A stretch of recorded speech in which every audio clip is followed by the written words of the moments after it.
All right, guys, welcome to the Get Bit Podcast. If you have a fandom or if you're a nerd, you are most certainly welcome here. I'm host the most Will Buchanan, of course, the man to my left, your right, speaking how your screen is flipped because apparently he's used all his Italian. I don't even have to say things anymore. Just yes, it is Mario Day for all those that are wondering. I'm one day before my birthday, but yes, and that's Joe. I'm Will. Together we are the Give It Podcast. I had a good one this time. Oh, go for it. Punching a head, dinosaur in the back of the head to get some tongue. It's me, Joe Tonello. And we are the Give It The Podcast. Yoshi reference. I kept it clean. It's not my fault. Yeah, you did well. You did well. I'm not complaining. Much like the WWE guys, we do have some adult language, but again, we're not cussing out. But at the same time, there may be some things we do show trailers on here that might be too intense for younger viewers. So viewer has been advised. Words are escaping right now, but welcome. So we do got a lot of news to run through. So let's just go ahead and get right into it. If you're like me and Joe, we want to hope for DC. Now, we're not talking about James Gunn and DC Studios. We are talking about comics right now, especially the fact of the matter that Joe brought this to my attention, that there's going to be a special release, a one-shot of Static teaming up with Anansi.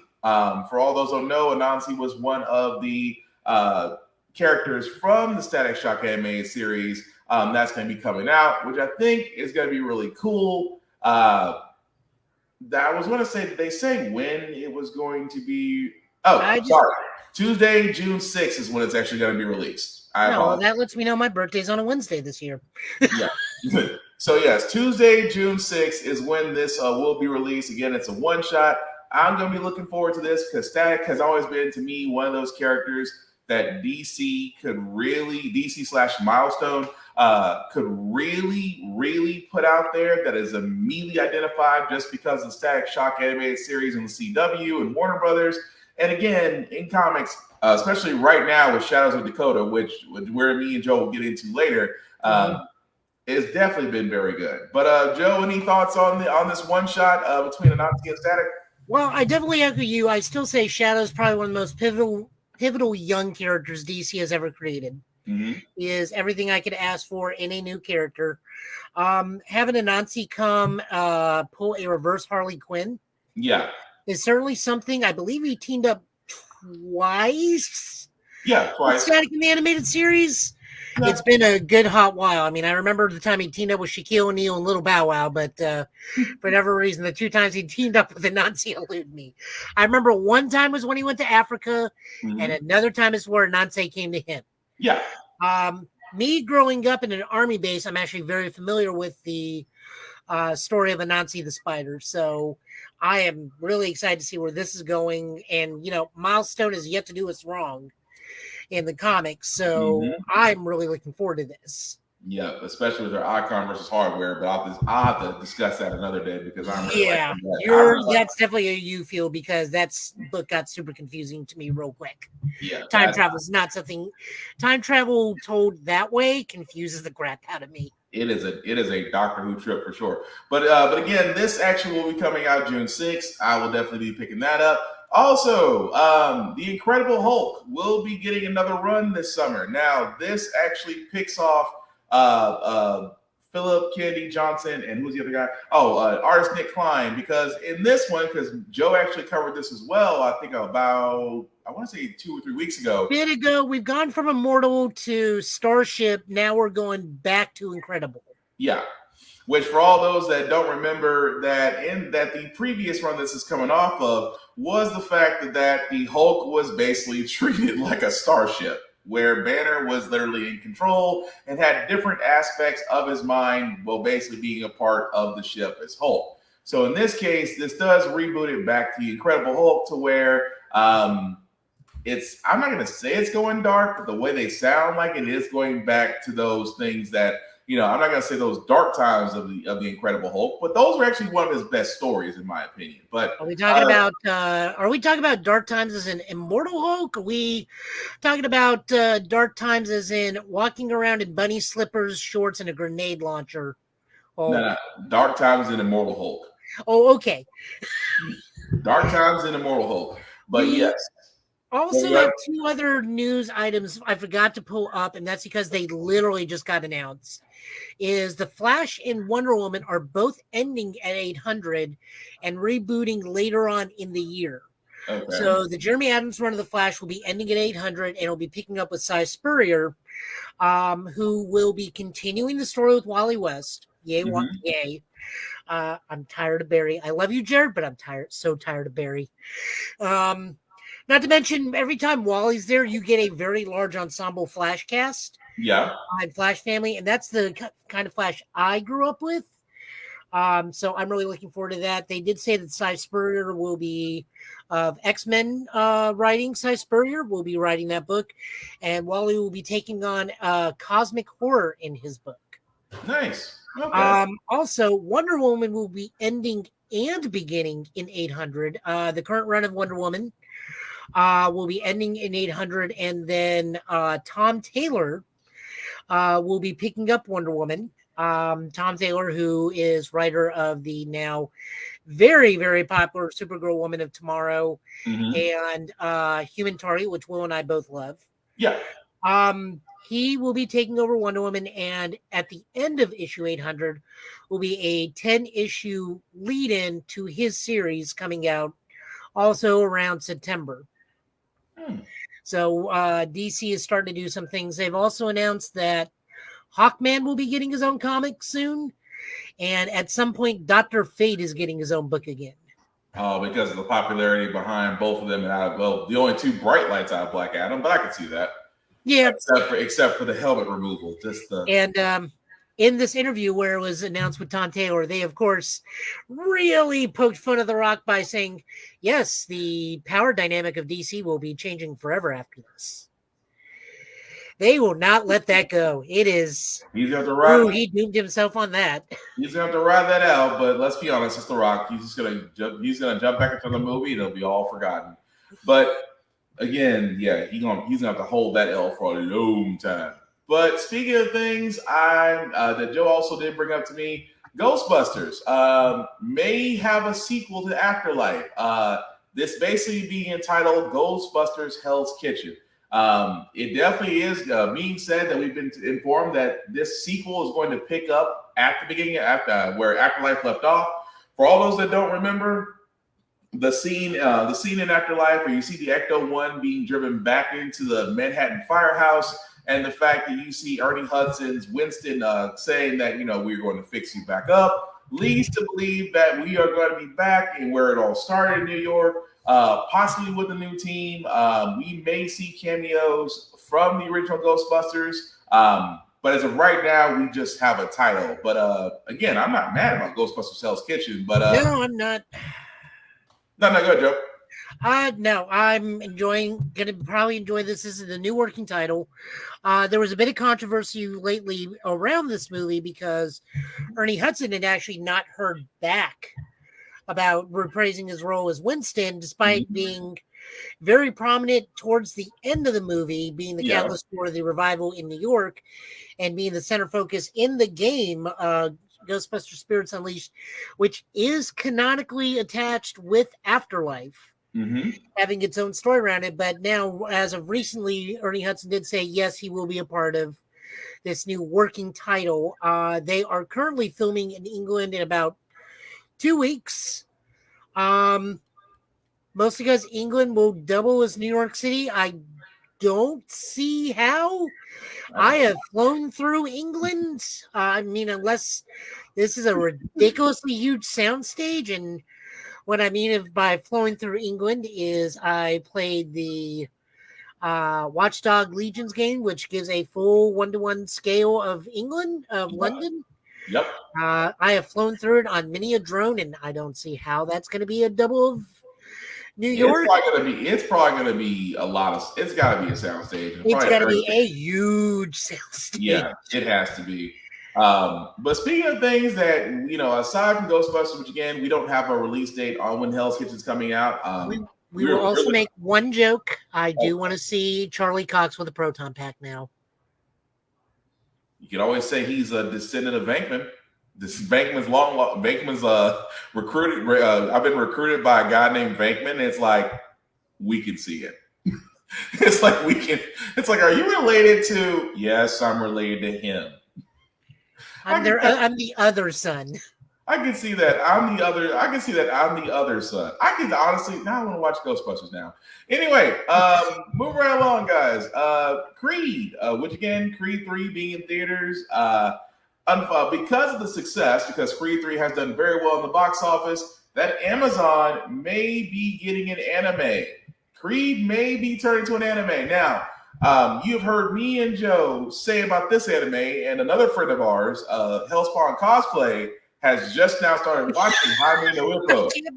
I cannot believe he just now found this anime. Him of all people, just finding about this anime strikes me funny.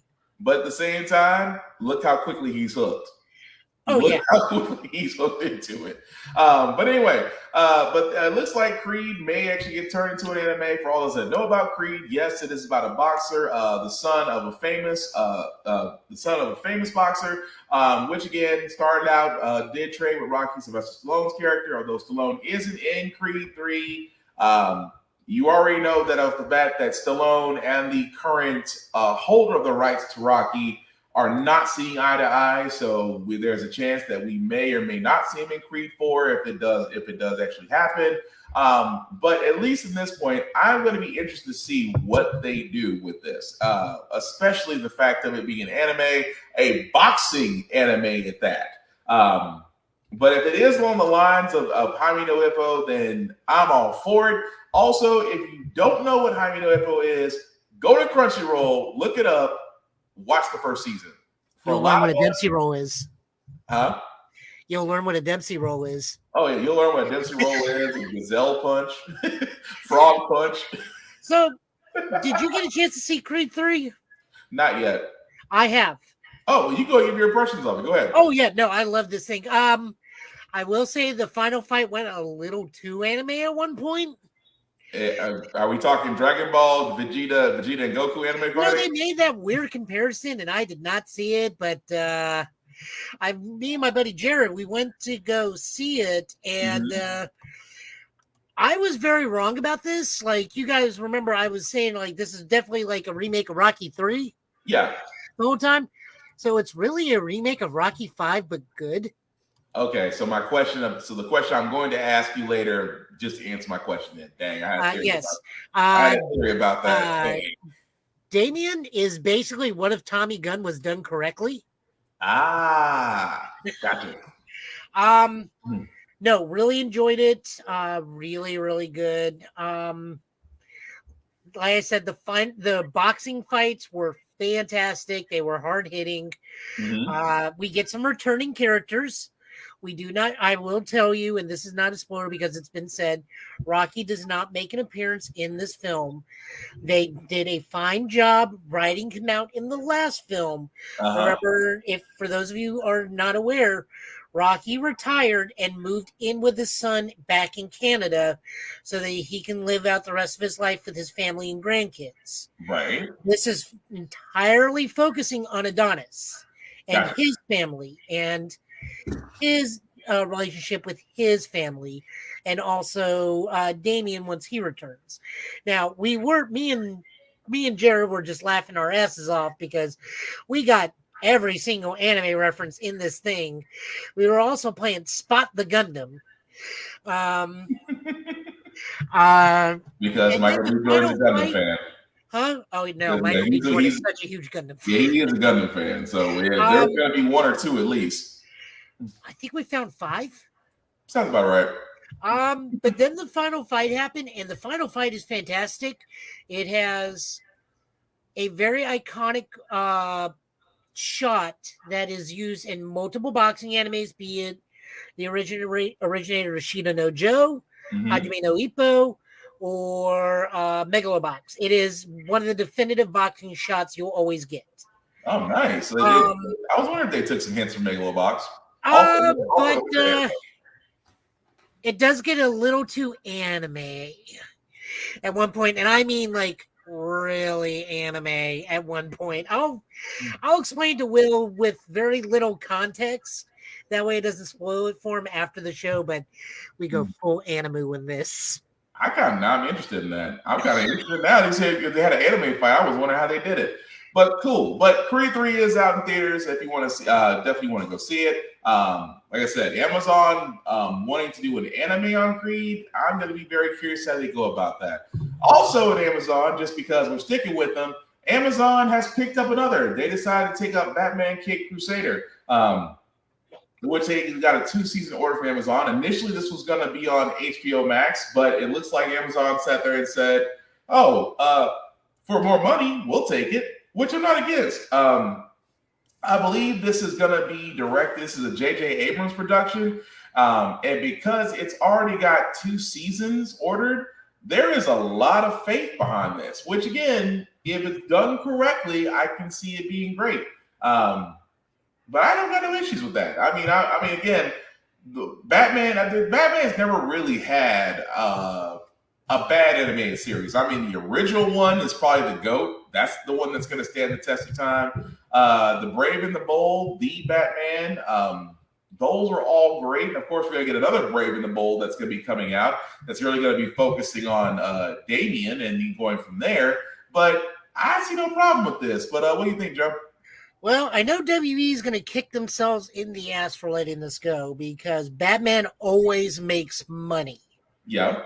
And it is the CEO was the one that went on that big cutting animation spree. Mm-hmm. This is a new Bruce Timm, J.J. Abrams or James Gunn. I forget which one it is, but probably J.J. Abrams. Gunverse. Yeah. Because remember, everything in the Gunverse, be it animated, game, or comic, is now connected. Yep. So this is the James Gunn, J.J. Abrams, and I think the director of The Batman has also some influence in this. Okay. Yeah, like I said, Amazon's about to be pulling money hand over fist because this is a Bruce Timm Batman project.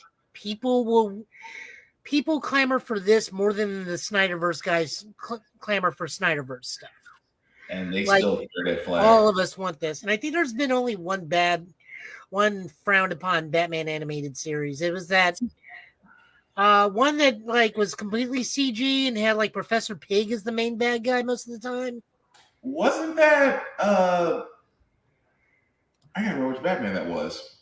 I was about to say Brave and the Bold, but Professor Pig wasn't the Brave and the Bold. No. It was trying to be dark and edgy. I gotta go back. I don't have the answer on hand. I'm gonna have to definitely go back and find Batman. Because there's only 5. That's okay. We'll come back to that. But speaking of things that we wish we could avoid, we unfortunately have to talk about this. The Flash, people. How do I start this? First and foremost, I think the showrunner really does either hates the show or just wants to see how much they can get away with. But the reason why I say this is because I am seeing the number of Michael Keaton as Batman quotes seem to be increasing. Oh, okay. So you counted 2. How many did you get? I got 2. What did you get? I got 4. Okay, what were the other 2? Because I caught 2 of them at the beginning. I mean, aside from that, the finale wasn't, or not the finale, but the finale of the Red Death arc was not that bad. Unfortunately, they left it pretty wrapped up. So I don't know what these last 4 episodes are going to be about unless Cobalt Blue just comes in and immediately wrecks everything. See, that's the reason why this is the reason why I kept saying this abbreviated last season. I can see why they're doing it. Yes, and also I forgot spoilers, but I mean, come on, it's been 2 days. If you haven't watched it by now, if you're still interested in watching it, because we watch it just because we got a report on it. But still, the fact that they wrapped up the Red Death, and it was don't get me wrong, I love seeing Jaleesa as Batwoman again.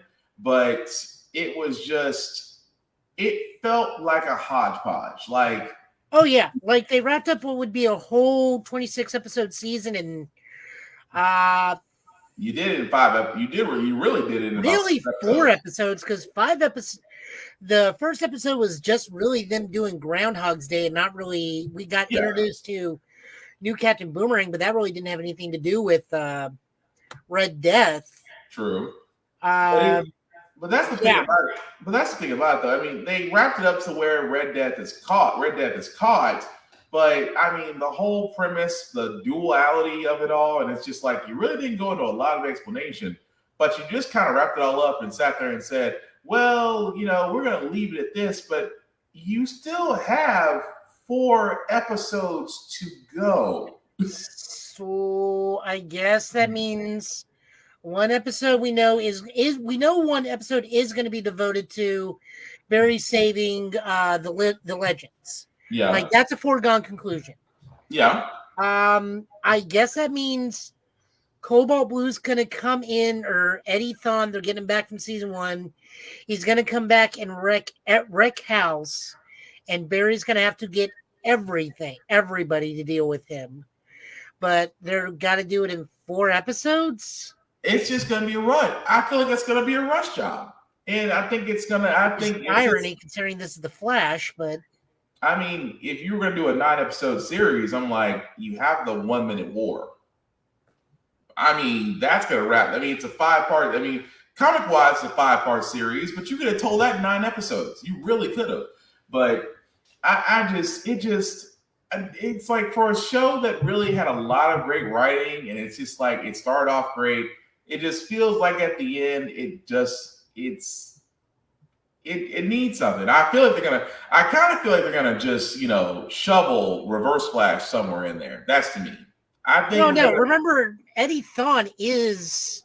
He's still alive. It's a Thawne. Yeah. Cobalt Blue is a Thawne, but he's also Barry's super secret twin brother.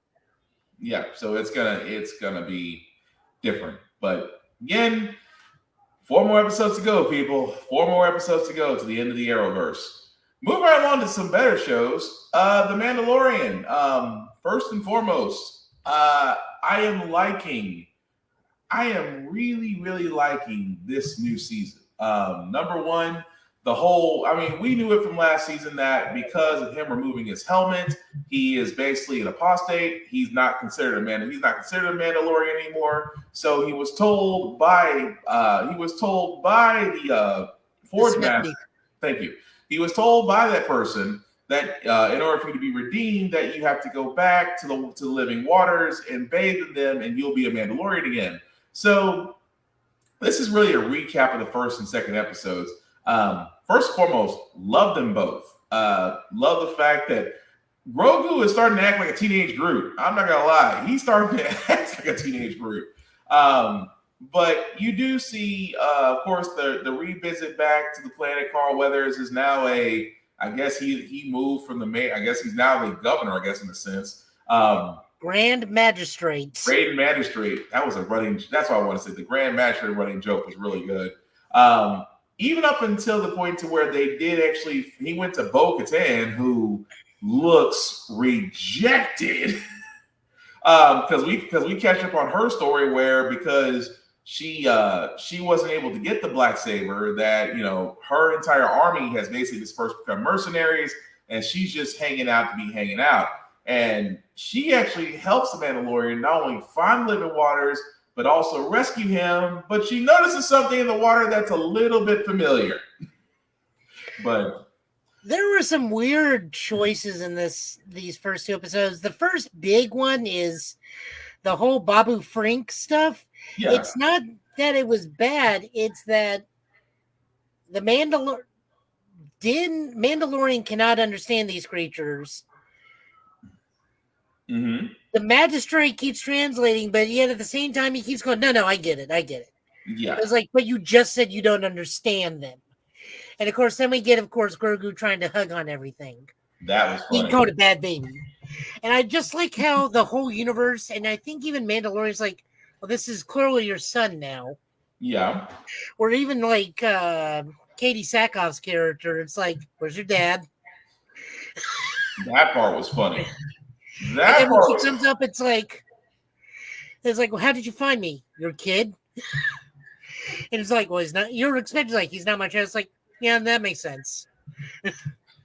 Plus, it's also super weird and inconsistent with the Darksaber now because Mandalorian wields that thing like a club and makes it look like it weighs 80 pounds in his hand. Mm-hmm. But Katie Sackhoff has no problem wielding that thing whatsoever. But ain't that the wild part? She sat there and made that look graceful. Yeah, and it's like the thing, I think the Smithy says, like, well, only a Jedi can wield that. Anybody who can't use it, it's a super thing. It's like, and okay, so we're breaking the rules of the show already? What are we doing here with... Well, I think that I was going to say on the fact that maybe she was just more trained than he was. Because, I mean, his main weapon has always been the spear, gauntlets, and his gun. He's never really used he's never really used a saber-like weapon. Well, no, but what I'm saying is even when he lifts it, he lifts it like it's like 100-pound weight. Yeah. But yet it's physically heavy to him. But with her, she's like, no, I can like sit there, do the bishop knife thing with my fingers with this thing. But that just makes me think. But that's what I was thinking of. Like, I thought it was going to lead to the fact of that she was going to challenge him again for the saber, since it can only. I think it is just her being like she's a force sensitive Mandalorian. Yeah. I mean, but also this is one of those BS moments where like, oh, only a Jedi can use a lightsaber. Han use that thing, and Empire Strikes Back split open to Tauntaun. Your argument's invalid. Let's move forward. The only issue I have with this is that the show established the rules, and it's not adhering to it. I think that'll be correct the next episode. But then again, they have to explain why that beast is still alive. The Mythosaur? Yeah. Because okay, so I have learned watching all these series, the reason why that thing is alive is because this show loves its giant monsters. At this point, I'm waiting for Gamera or Anguillus or Godzilla to pop up at this rate because this thing has done nothing but toss giant lizards at us. I mean, who doesn't love a good Rancor? Who doesn't love a Rancor? I mean, this is true. The bad thing is now because of Bad Batch, I feel bad that Luke Skywalker killed that Rancor. Because Bad Batch gave that Rancor a name, and we got to see it as a baby. And then we got to watch Luke Skywalker murder it. Yeah. Disney goes dark. But overall, the Mandalorian is still, I think, one of the better shows that are coming out. Also, Bad Batch. I forgot to mention that as well. Oh, yeah. No, this new season of Bad Batch is... Really, this new episode, Bad Batch. Yeah. Let's talk about racism. How do you handle racists? You shoot them in the back. I mean, he ain't wrong. Crosshair. Meanwhile, Crosshairs. Oh, I stayed with the Empire for this. I'm gonna shoot this dude. That was still funny. But no. But again, Mandalorian and Bad Batch also were great. We're going to switch gears for a second because, like I said, we still have other news, including Daredevil's casting or lack thereof. Yeah. But the Mario Brothers has decided to give us a final trailer.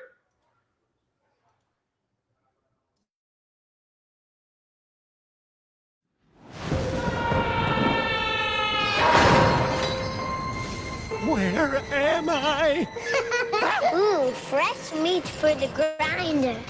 Pay him no heed. He is cute, but he is. There's gotta be a way out of here. There's no escape. The only hope is the sweet relief of death. Whoa! Oh, you've got to be kidding me. My army, Koopas, Goombas, whatever those things are. Oh. We will destroy the Mushroom Kingdom! Bowser is coming. I'm not afraid. I'll do anything for my brother. We're going to save him. Yes! You asked for it. This is fun. Here we go! Attack! Let's end this.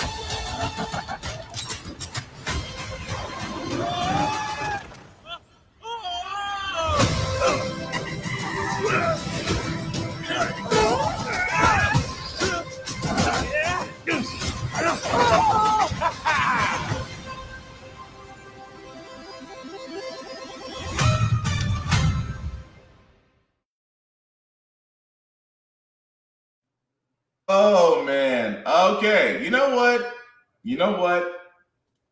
I had some reserves about the Super Mario Brothers movie. I think it'll be okay now. I honestly think it'll be okay because anybody who's ever played Mario, number one, anybody who's ever played Mario Kart, there's a handful, 5 games that will test relationships, friendships, and marriages. Mario Kart is one of them. The fact that you see a blue homing shell, if it doesn't bring back feelings of fill in the blank, That gives trust issues. yeah. If it doesn't bring that back to you, I don't know what to tell you. But I'll be honest, I was one of those when I first saw the first trailer for the Super Mario Bros. Movie. I'm like, I don't really know. But this final trailer before it comes out April 5th, I'm like, you know what? I'm gonna give it a shot. I think it'll be all right. What do you think, Joe? I think the funnier part is that he actually used an old Rainbow Road trick. Yeah, Hop off and go to a lower part of the track. that was still funny. If you time, Also, Fire Donkey Kong is terrifying and unfair. I love the fact that he's like, I've always wanted to try this. He said, "Get the fire flower." Also, we need to get Rosalina on the phone and talk to her about this one child. Is this the one that Rosalina did not hug enough? Probably not. Probably not. But no, of course, the Super Mario Bros. Movie does come out April 5th. I think it's, my faith has been a little bit validated. I'm like, this actually might be good. Because Nintendo is banking a lot. Oh, and also Super Mario World, for all you lucky people that get to see it, because I see your YouTube, so I'm not hating, I'm just jealous. Looks like an awesome place. I guess I have to mark that down on my list of places to go once I decide to take a vacation. But anyway, move right along to video game news. This one is this part of news, again, I'm not surprised about, only because, well, their response to the state of play wasn't very good. I am honestly, guys, talking about Suicide Squad Kill the Justice League. Has been reportedly delayed again. Now, for all those that don't remember, Sony did have a recent state of play which did show off a lot more of Suicide Squad Kill the Justice League. However, not only was every character using guns, it had a live service attached to it. And the backlash has been a lot, to say the least. To the point to now they're saying that they're going to overhaul some things in the game because it did start off as a game as a service, which again, I've said before, games that have live service that are not games like Destiny or like Call of Duty, they do not do well. They have terrible frame rates. The paywalls behind the paywalls they have up for you to get content is downright ridiculous. So I think they want to avoid this with Suicide Squad Kill the Justice League. But again, I also sit there and say that I have nothing against games that are pushed back just because if they need a little bit more polish, they need a little bit more time, go for it, because we've seen what happened with games that get rushed like Cyberpunk 2077. Everybody remembers when that came out, that horrible thing it was doing and also crashing PS4s. So I'm not against it. I'm just saying that hopefully they will take away the live service. Microtransactions are a thing now. Skins, like I said, if you played PlayerUnknown Battlegrounds, you played Fortnite, you've played Apex, you play these sandbox games that are free to play, but you are paying for the skins. Companies have figured out it's lucrative. I can't knock them for that. But Joe, what do you think about the game being delayed? Does it change your opinion on it? Do you think they're going to get rid of live service and just increase it or double down? I mean, they're too far gone, and Jason Schreier is probably one of the more trustworthy game journalists. Mm-hmm. I've read several of his books. I listened to his podcast, Triple Click. He seems like a pretty straightforward dude. keeps his nose clean on this kind of stuff, knows what he's talking about, goes through and does good journalistic work. So, I don't know if this is, depending on what's going to tell if this is polish or overhaul is how long the delay is.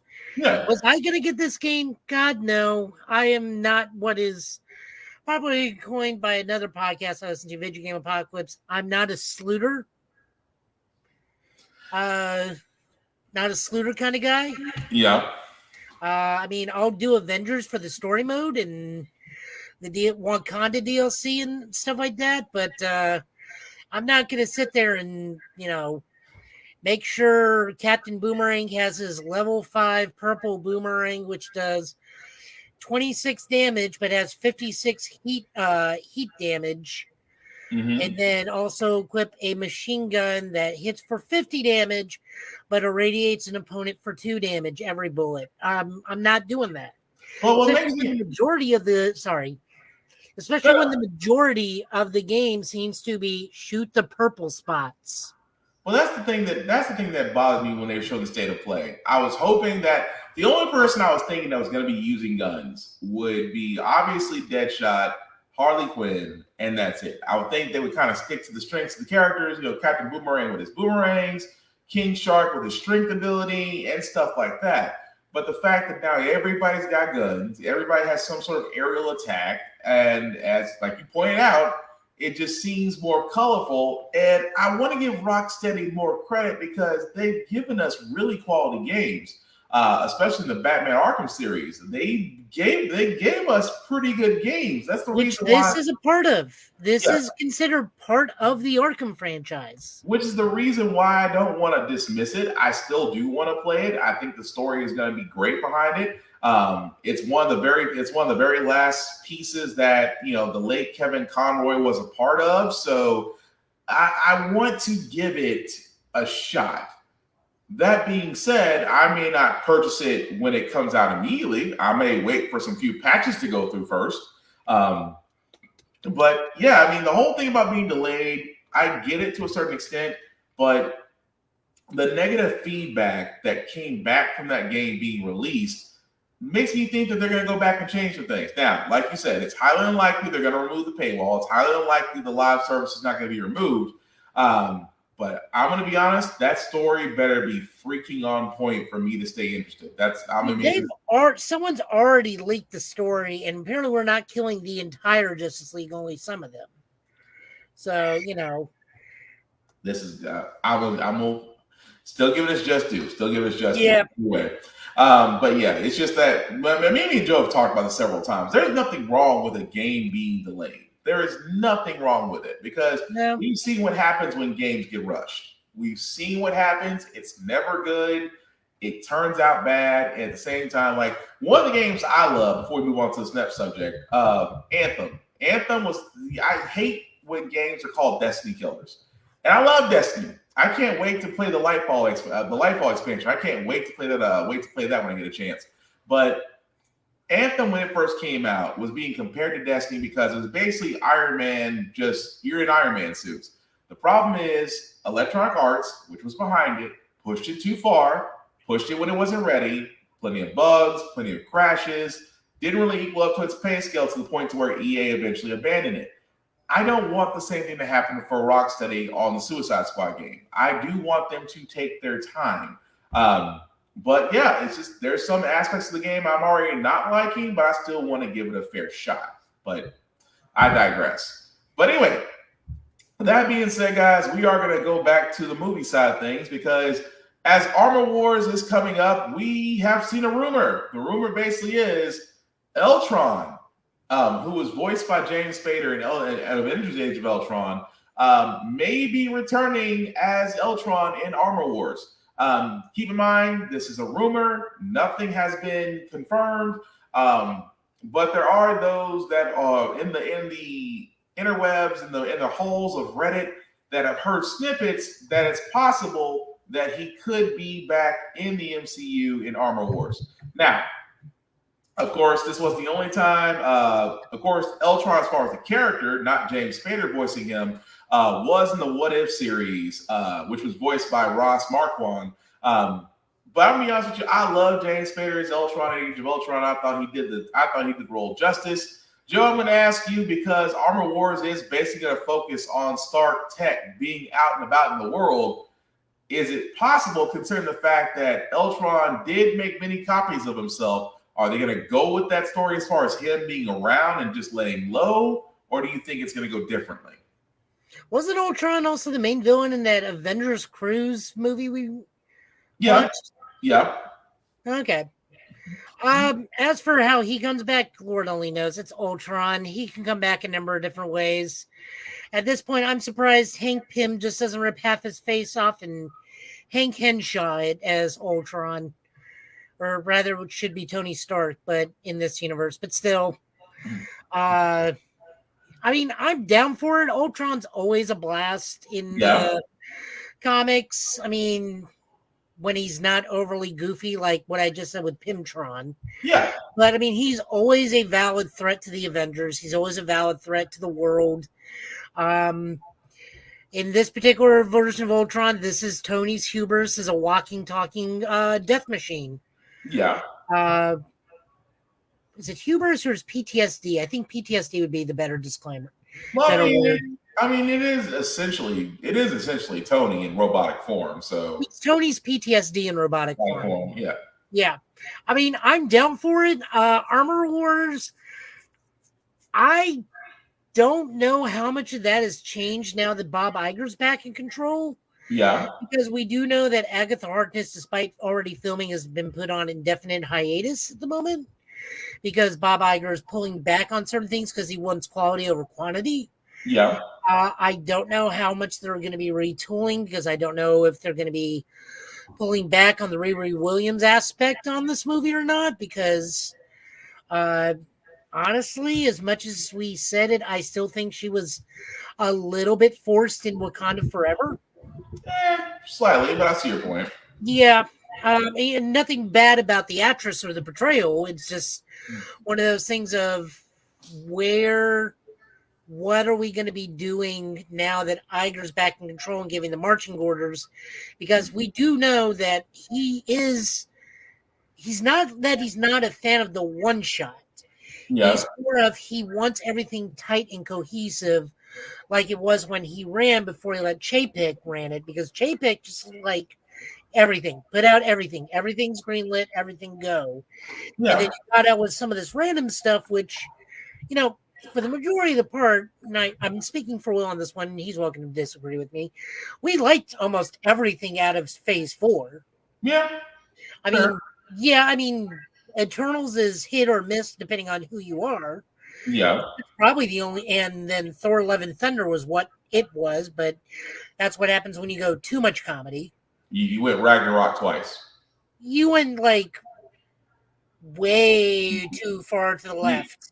That was that whole thing. And Ragnarok was good and funny, and then you decided that let's keep going with that angle. No, I was gonna say let's keep going with all the Walker Texas Ranger jokes. Yeah, it just wasn't gonna.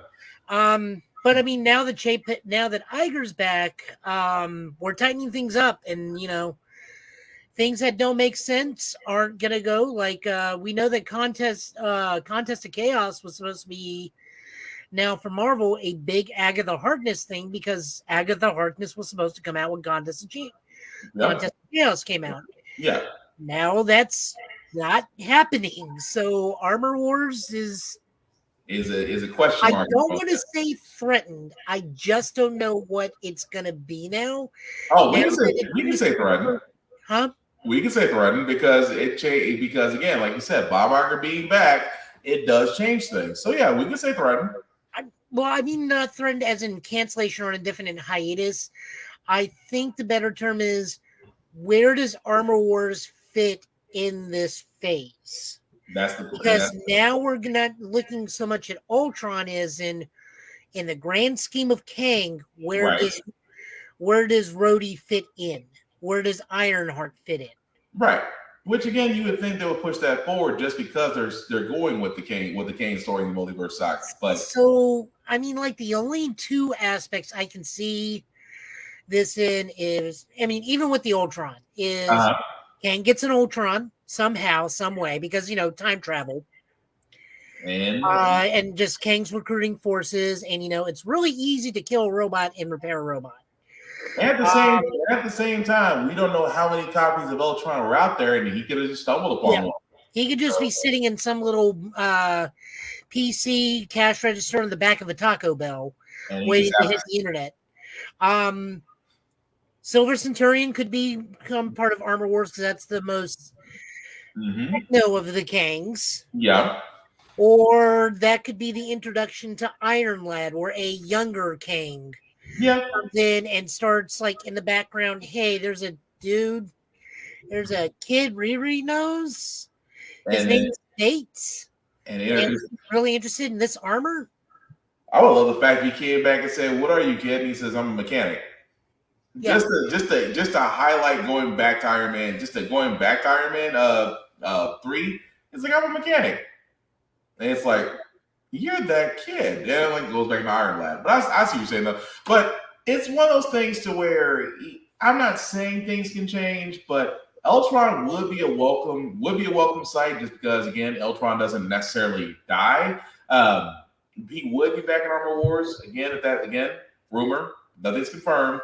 I just think that would be pretty cool to see him. And of course, James Spader, he's the only reason. Not only do I watch The Blacklist because of that man, but several other movies, television shows that man has been in. He really is iconic. But moving right along, some other news that Joe surprised me with that I'm pleasantly surprised. Number one, about this actress and how she is very, very, very defensive of her character. Not only that, but there is a chance for all you Beetlejuice fans that it could be a sequel to Beetlejuice happening. And Jenna Ortega, apologies, the woman who does play Wednesday in the Netflix Wednesday show, will be a part of Beetlejuice 2, along with hopefully Michael Keaton returning. This is great news. Beetlejuice, if you've never seen Beetlejuice, I'm pretty sure it's streaming somewhere, or you can purchase it somewhere. If you've never seen the first one, I highly recommend it. It's probably one of Tim Burton's best films. Michael Keaton as Beetlejuice as a delight. Gina Davis is interesting. I forgot the girl who plays Lydia. Winona Ryder. There we go. Sorry. Winona Ryder plays Lydia. But again, if you haven't seen the original Beetlejuice, definitely should do that.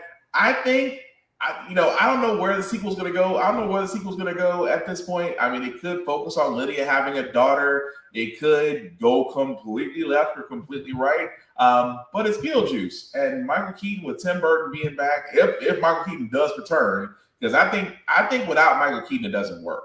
I don't think you can put anybody else in the role of Beetlejuice but Michael Keaton, because I mean he played that role so well. You just don't want to see someone else do it. But Joe, what do you think of this? If we do get a sequel to Beetlejuice? The only thing that strikes me as odd is Jenna Ortega really leaning into goth girl roles all of a sudden, because Scream 6 is currently playing in her theater right now. Yeah, there's the main thing, and her Wednesday thing, and now she's going for this. That was the only thing that kind of struck me as like, wow, she's really pigeonholing herself into being the new Christina Ricci. But okay, I'm down. But I'm not against it though. I mean, I'm not against it. It's just like one of those weird things where you see somebody like really lean into that, and it's one of those. But if you think about it, she could be one of those method actors. Method actors really get into stuff. So, but also, but I do love her because she really does protect the character. Like, I didn't know that there were lines in Wednesday that she said, no, that's not going to work, and decides to rewrite them. And the producer's like, all right, go for it. But what are you going to say, Joe? I mean, the only other person I think that could do Beetlejuice, maybe Sacha Baron Cohen. Depending on the Beetlejuice, the other thing I want to know is, this was one of those movies that, for you and me as a little kid, was spooky but not scary, spooky, despite the fact that it had like a fair amount of body horror. Yeah. But these days, I don't think this is going to get the same rating it used to. If they're expecting to maintain that same amount of body horror in it, not to say that this is going to be rated R or anything, but definitely this is going to be a PG-13 for. Oh yeah, it's definitely going to be more and stuff. I mean, Beetlejuice also had a cartoon that lasted almost a decade. So there you go. No, I think if they decide to go with it, because they've really been talking about making a sequel since 1998. I hope it does happen. And again, I am not against where they're going with it, but I'll be curious to know the story. But it's kind of funny that Joe does bring up speaking on things as kids, because the next trailer that we do have is about the Teenage Mutant Ninja Turtles, and it's a movie that is being produced by Seth Rogen, and this is the trailer for it. It's called Teenage Mutant Ninja Turtles Mutant Mayhem. Almost sounds like a video game, really. Can I kick it? Yes, you can. Can I kick it? Yes, you can.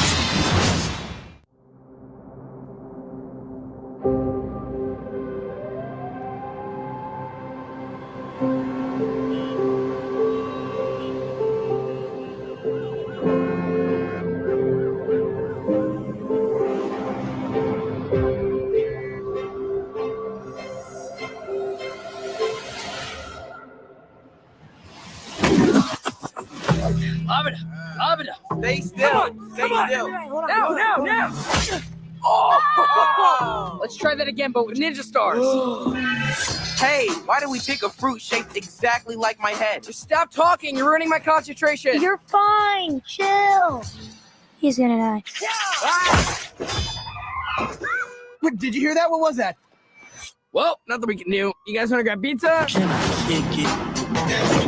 Can I kick it? Can I kick it? Can I kick it? What the heck are those things? They look like little Shreks to me. Can I kick it? Can I kick it? We've prepared our whole lives for this. Can I kick it?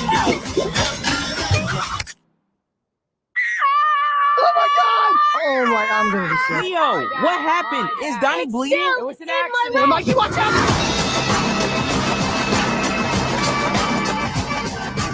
So you were baby turtles who made contact with mystery goo. Well, we prefer the term ooze, but yeah. It's like more like, it's just nicer. It rolls off the tongue better, yeah. Ooze. It's nice, right? It's ooze.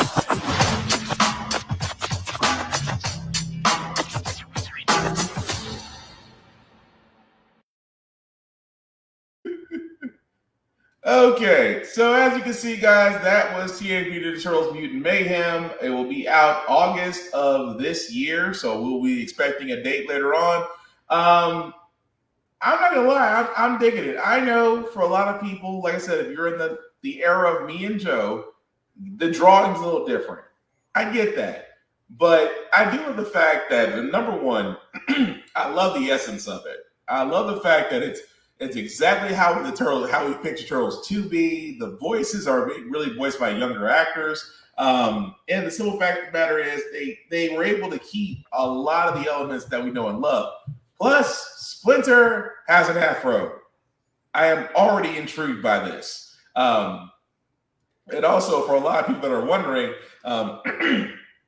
yes, that is the April O'Neil. And I know a lot of people are going, but April O'Neil was a white, pasty redhead. Oh, for crying out loud.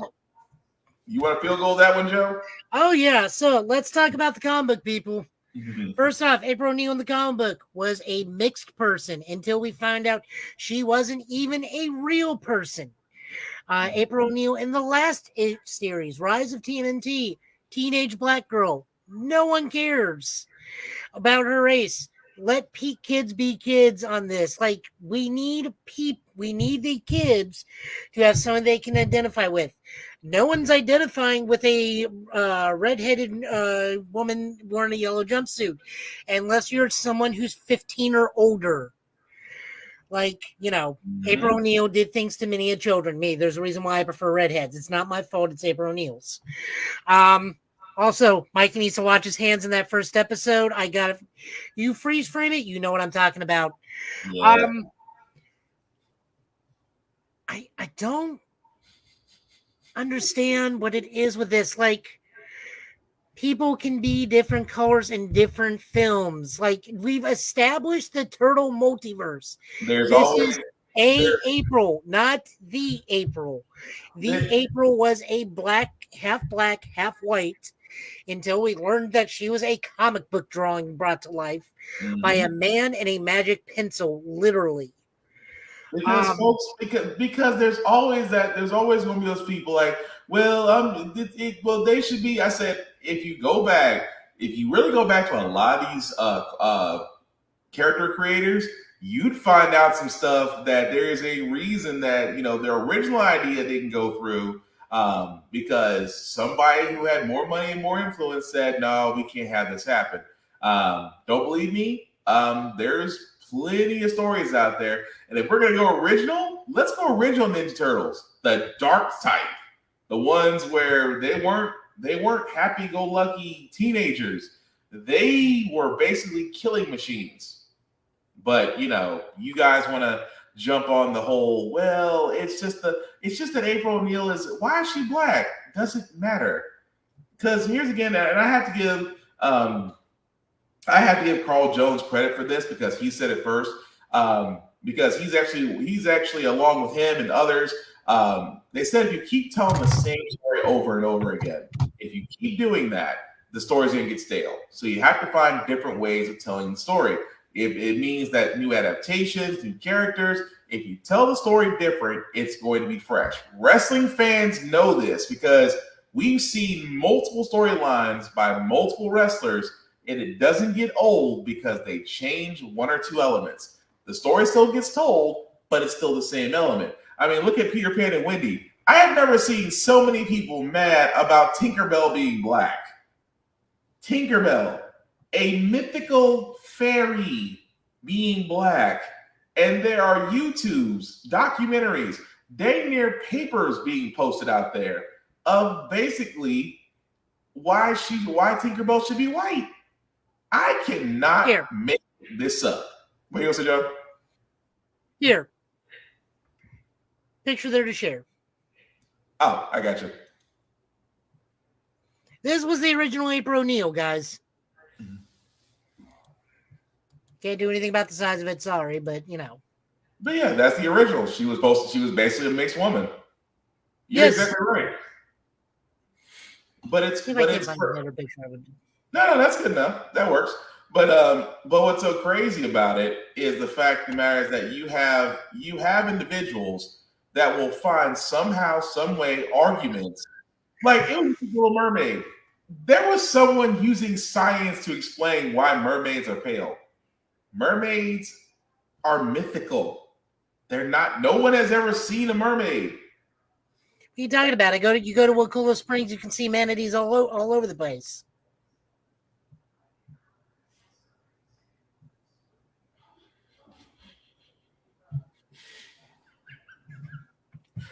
Petty, that's petty. But going back to it, Mutant Mayhem looks like it's going to be great. Yeah, I got no issues with it.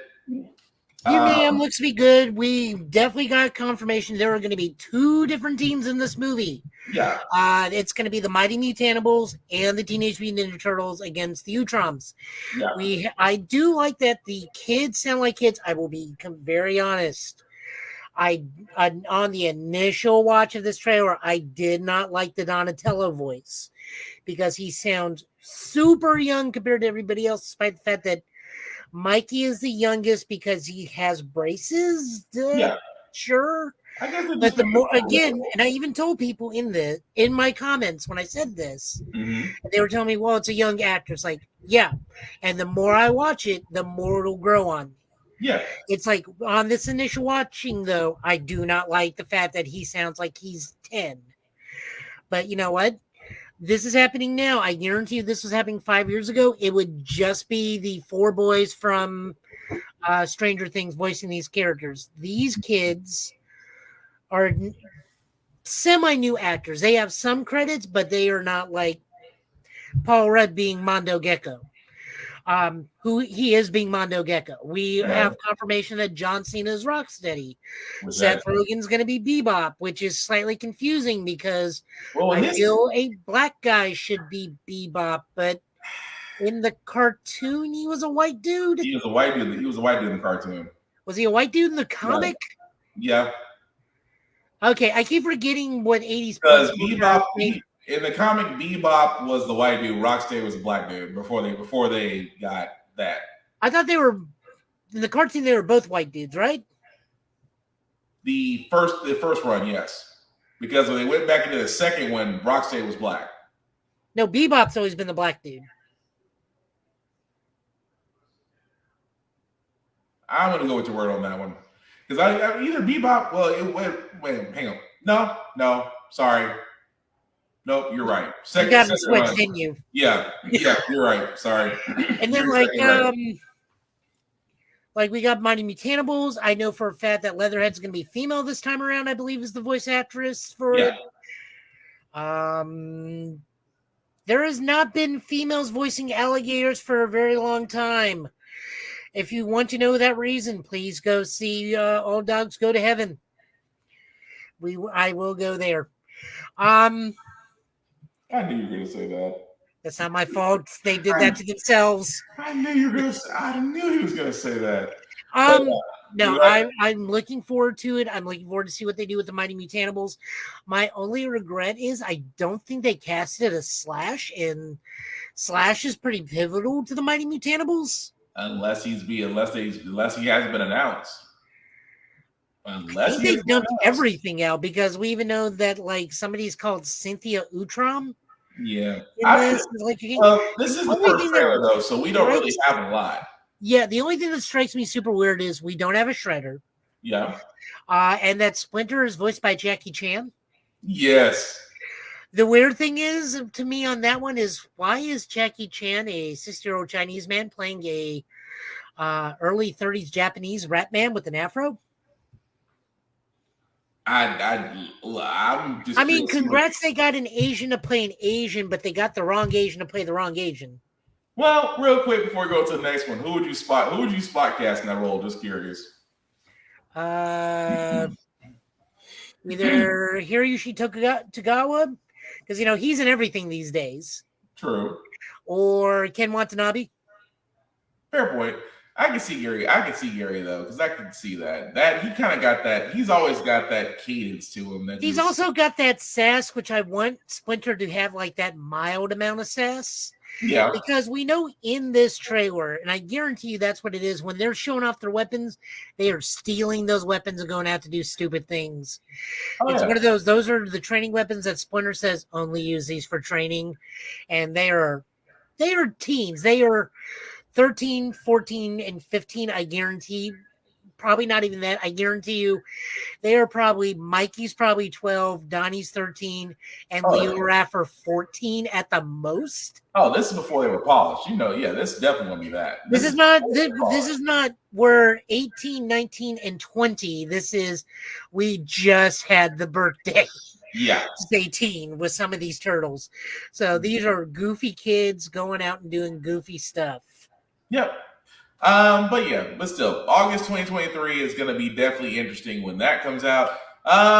This news, again, is not surprising, but it had a good run. I'm talking about Star Trek Discovery.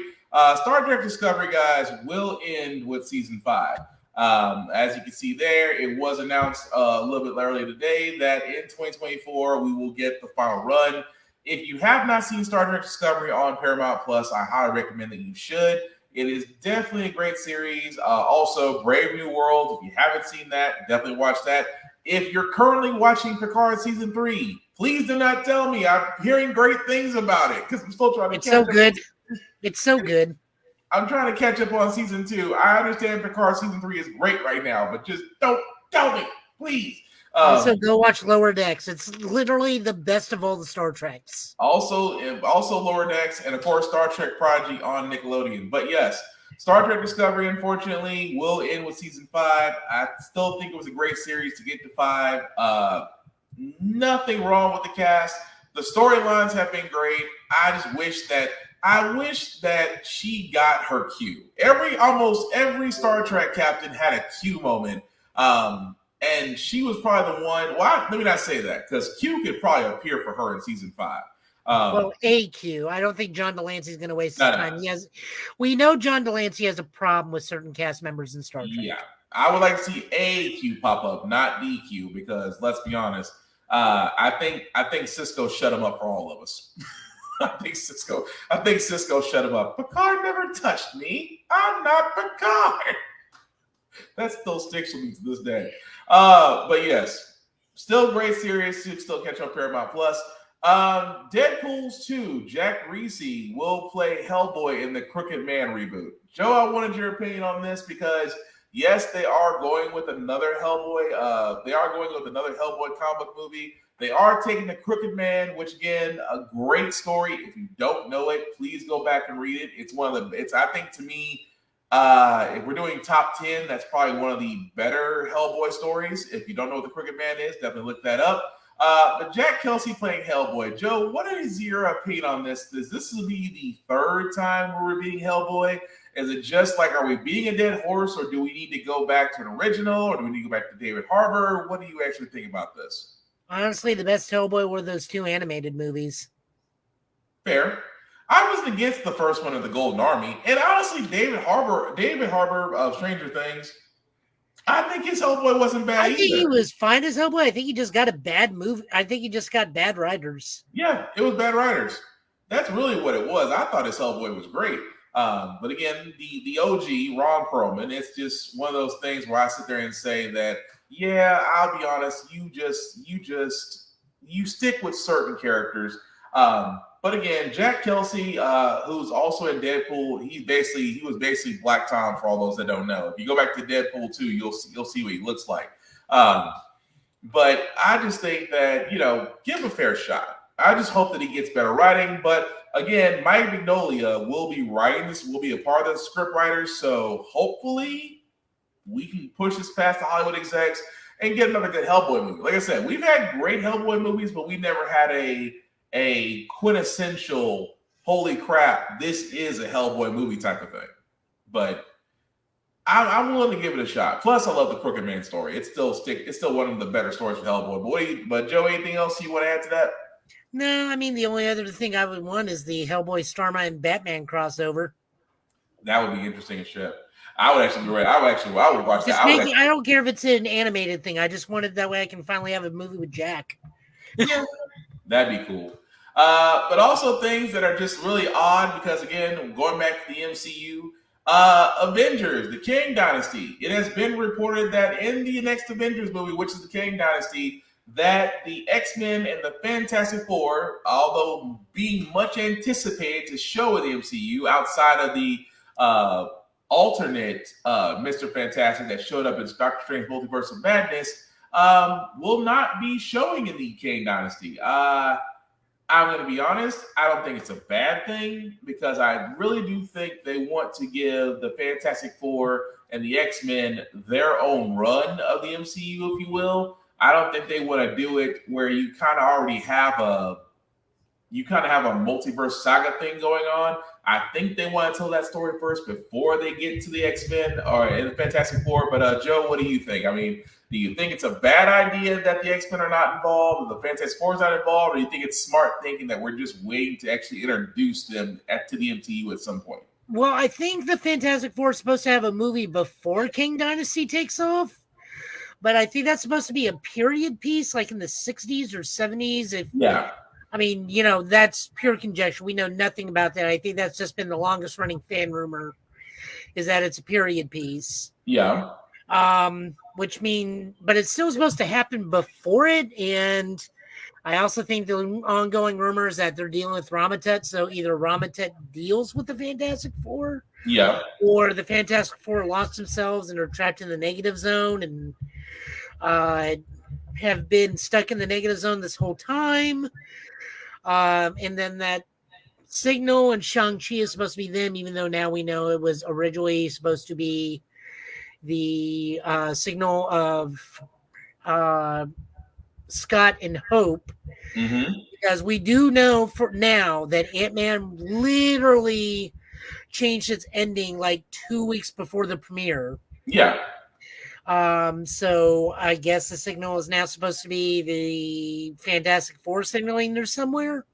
I guess that's what they're going with on that, because I thought the same thing too. Like, we both thought that with I think it was confirmed. The original ending, they were stuck there, and then they were sending out the signal, and that's the signal in Shang-Chi that was picking up from the rings. Yes. Gotcha. Okay. Because I think his rings were supposedly like the rings that were surrounding Kang's citadel, or well, I mean, it's the same technology, so I guess that does make sense. They glow. I mean, the same runes, the same glow, so it makes sense. Yeah. So I mean, the only thing we know for a fact is that the Fantastic Four is supposed to have a movie before Kang Dynasty. Yeah. As for the X-Men, we're not dealing with the X-Men until the next phase. If we get anything with the X-Men proper, mutants are already here in the MCU. We've already seen Charles Xavier in the MCU. Charles Xavier. We've already had an X-Man. Yeah. We have mutants. We have 2 of them now. Yeah. Technically 3 of them because of She-Hulk with Immortal Man or Mr. Immortal. Mr. Immortal, yeah. Mr. Immortal. He's also a mutant. I also say one of the dudes in Abomination's retreat circle was also a mutant. Yeah. So we have mutants there too. So, but proper X-Men, like the actual team, not just Wolverine, right? The whole team. If they're gonna make an appearance, it's gonna be in Secret Wars. Yeah. Because keep in mind, they're only saying Kang Dynasty. They have not said anything about Secret Wars. Their big push is Kang Dynasty, then Secret Wars. Which makes sense. Because we've been hearing rumors left and right. Jeff Loveless, the writer of Quantum Mania and the writer of Kang Dynasty, Jeff Loveless, has already said Kang has a pretty high body count coming soon.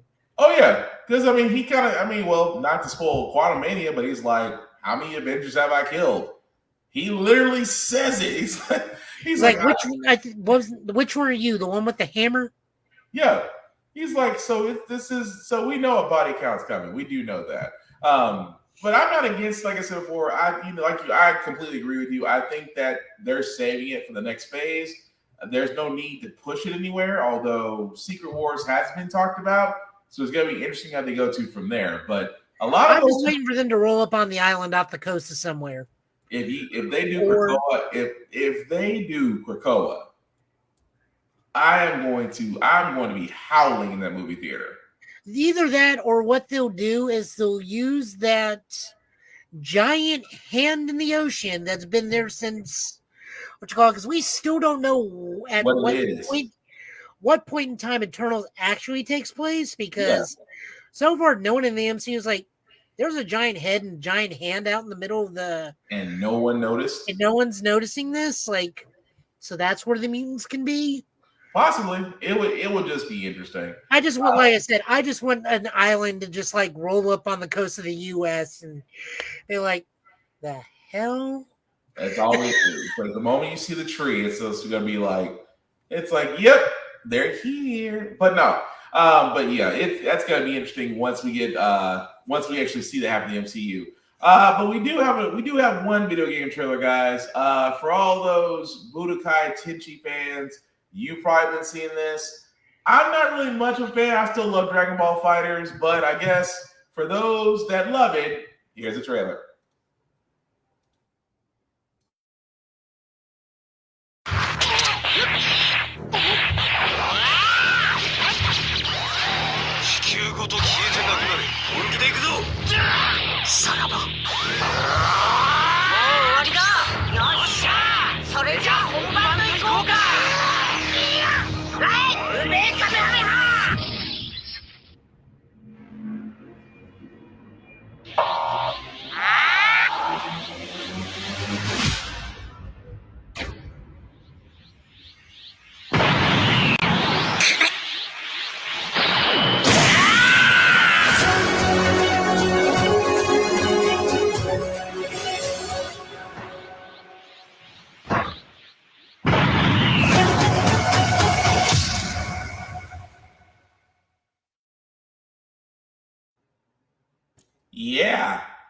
Goku goes Super Saiyan God Blue. Now, keep in mind, I'm trying to not knock that because that's actually the trailer for Budokai Tenkaichi 4. And I'm not against it. Like I said before, it wasn't one of my favorites. My favorite is still Dragon Ball Fighters, just because I do like the fact of a 2D fighting game that, I'm not against the whole 360 fighting up in the air, taking it to the ground. A lot of people enjoy it. I am not knocking that. I just like the fact the fighters kind of made it a little bit more free-flowing versus Budokai Tenkaichi 4. Now, of course, the trailer did release for it. I know a lot of people are excited about it. I get it. You get to see Goku go Super Saiyan God Blue. I'm happy for you. Any thoughts on that, Joe? Oh, I loved it. This was one of my favorite Dragon Ball titles growing up. It was an arena fighter. Mm-hmm. You got a ridiculous amount of characters. Yeah, they were reskins, but like every Frieza soldier was the same character. Mm-hmm. You either had the blue one, the pink one, or the apple one, and they had a hand blaster. But you also got, like in 3, you had some ridiculously fun things, like you could mess with the timeline. Mm-hmm. You could play, what was my favorite thing to do? The Devilman Challenge, where you fought as Devilman across every villain spectrum, and your only weapon was the Devil Beam. Okay. Which is an insta-kill on anybody that had an evil heart. So the whole challenge of that thing is go up against everybody, and you only had one move, and you were Dragon Ball power level. While everybody was Dragon Ball Z and Dragon Ball GT, and the only way to win was hit the person with the devil beam. Yeah. I mean, you got to do so many fun things in there. It's like, all right, well, what if Piccolo kills Raditz? Or what if Raditz kills both Goku and Piccolo? Mm-hmm. Okay, what if Goku can hold out against Raditz and kill him? You just could do like super duper fun things, and they would change. The dialogue would change, storyline would change on some things. Okay. You would unlock hidden characters that way. Like you could actually kill Cell with Krillin, or you could defeat Cell, could absorb Krillin and become the goofy orange Cell. You could do all sorts of fun things in that game. You had a very extensive library. It was kind of the equivalent of Naruto Ninja Storm. So basically the whole Storm Chronicles, but you can go back and it's Storm Chronicles. I mean, it's just Storm Chronicles with a whole bunch of things. And if this is 4, that means we're getting all of Dragon Ball Z and probably all of Dragon Ball Super. I would have to think so. Plus probably the movies. So, just super fun stuff like that. And, it's very therapeutic to go into it, start a fight in West City, mm-hmm. and then turn it into a giant dust rubble. It's also extra therapeutic to just put 3-year-old Gohan into a mountainside again and again and again. I mean, you have a bad day, you just keep asking the child, why didn't you dodge? That was really descriptive. It was really descriptive. I had a lot of anger issues when I was younger. That was real descriptive. Okay, well, all right, well, Budokai Tenkaichi 4 will be coming out. Apparently, you can throw young Gohan into a mountainside. Oh, wow. That being said, switching gears for a second, guys, we are going to get into the Daredevil news because it is kind of a lot. We first start with this, that we do know that the Daredevil Born Again, John Bernthal, forgive me, I mispronounced your name, sir, will be returning as Frank Castle in The Punisher. Now, for a lot of this, guys, me and Joe have both sat there and said this, that the rumors are swirling. Like, we knew, first and foremost, a long time ago, Daredevil would be coming back with the Born Again series, getting the largest slate of episodes on Disney+. We also know that Vincent D'Onofrio will be reprising his role as Kingpin. Both him and Charlie Cox have been working out, as we have seen in various social Instagram photos. We've also seen Jessica Jones, played by Kristen Ritter, and Luke Cage, played by Mike Coulter. We have seen them out and about.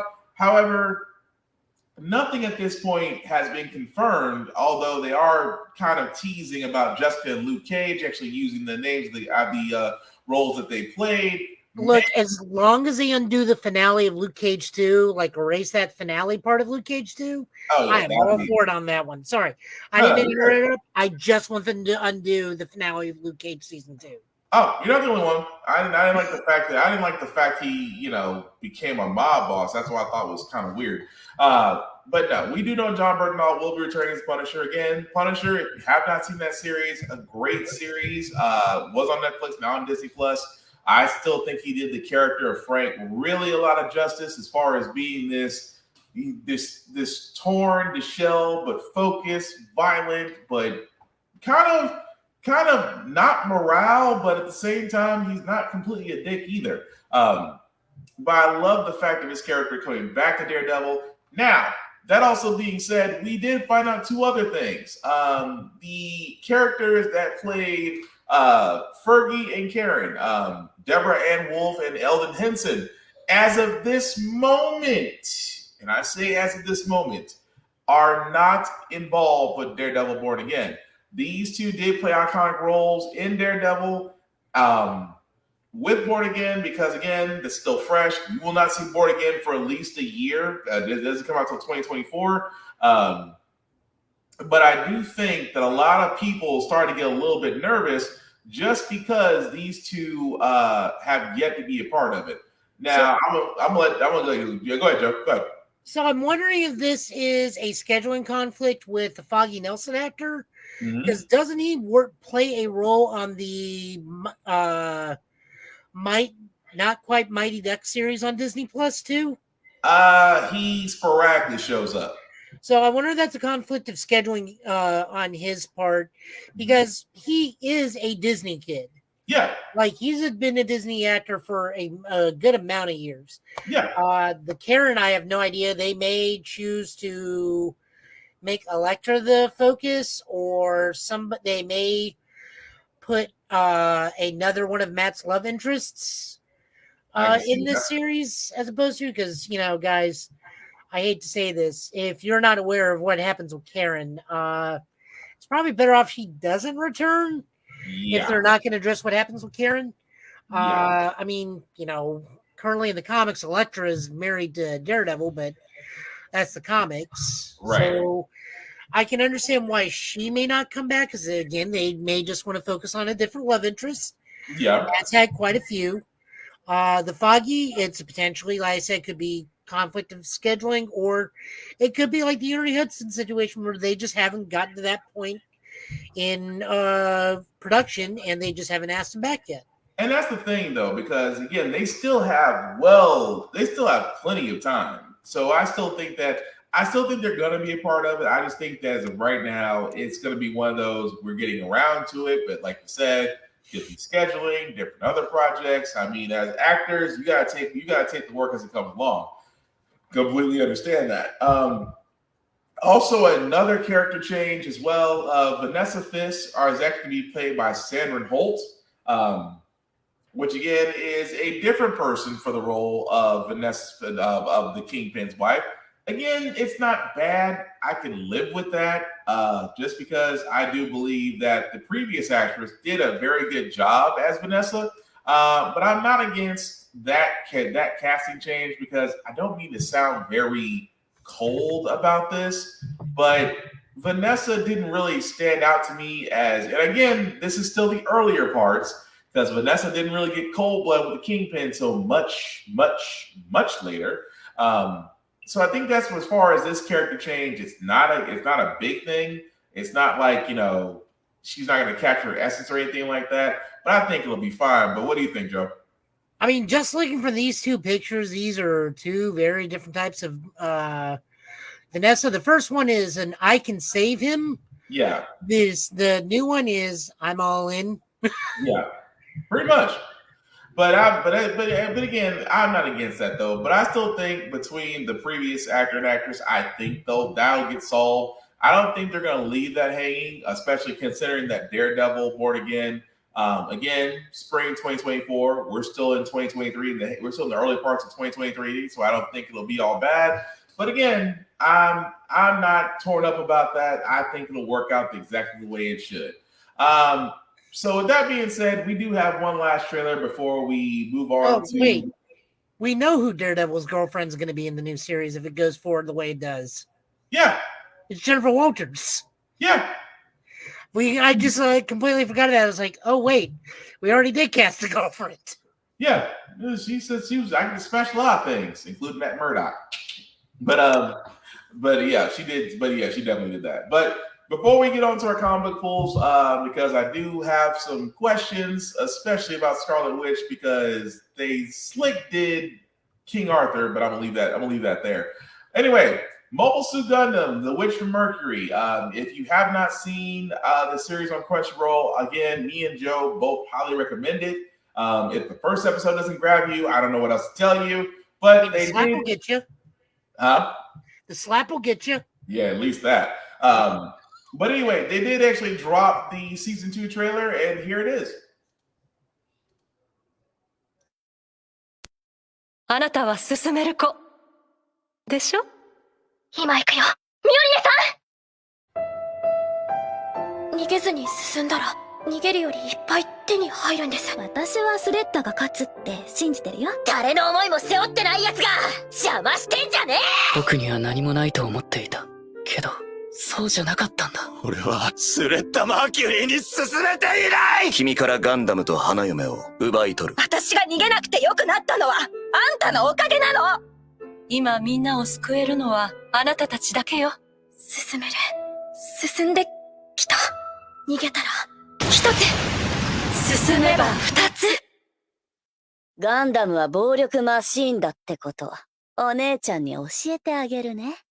最初からずっと流れさよい金属変状にバケを取り囲んで寂しいとか。いつまで見る気よ、クソ親父。大丈夫です。私とエアリアルがついてますから。この学園から出て行って。父さんを引きずり込むよ、俺の計画に。むざむざ死ぬのはごめんだよ。アシアンのくせにヘラヘラと。目どまでやられたまま黙ってろってのかよ。お前が来てからおかしくなったんだ。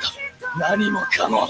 スレッタは正しいことをした。お母さんはいつも私を前に進ませてくれる優しい魔法使いなんです。戦い、失う悲しみもない世界。約束したんです。ミオリネさんの誕生日まで私負けません。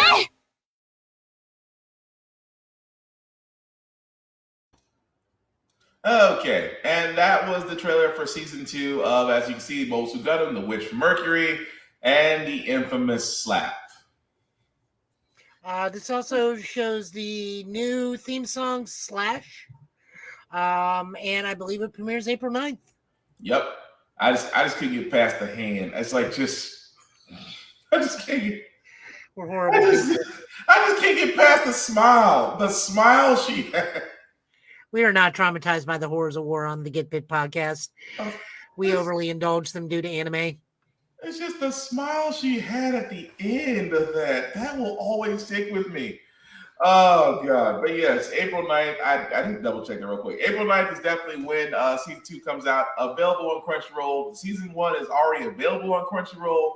So again, I highly recommend that. As we're about to go into our comics, again, Jaime no Ippo, if you have not seen it, you should. I'm trying to think of other animes that a lot of people are really surprised about. Attack on Titan, please do not watch the final season. Go back and watch the beginning first. Because yeah, you guys have been gaslit enough on that whole season. I mean, you're just watching a boy become Hitler at this point. Well, I mean, technically, he did warn them. He did warn them. So did Hitler.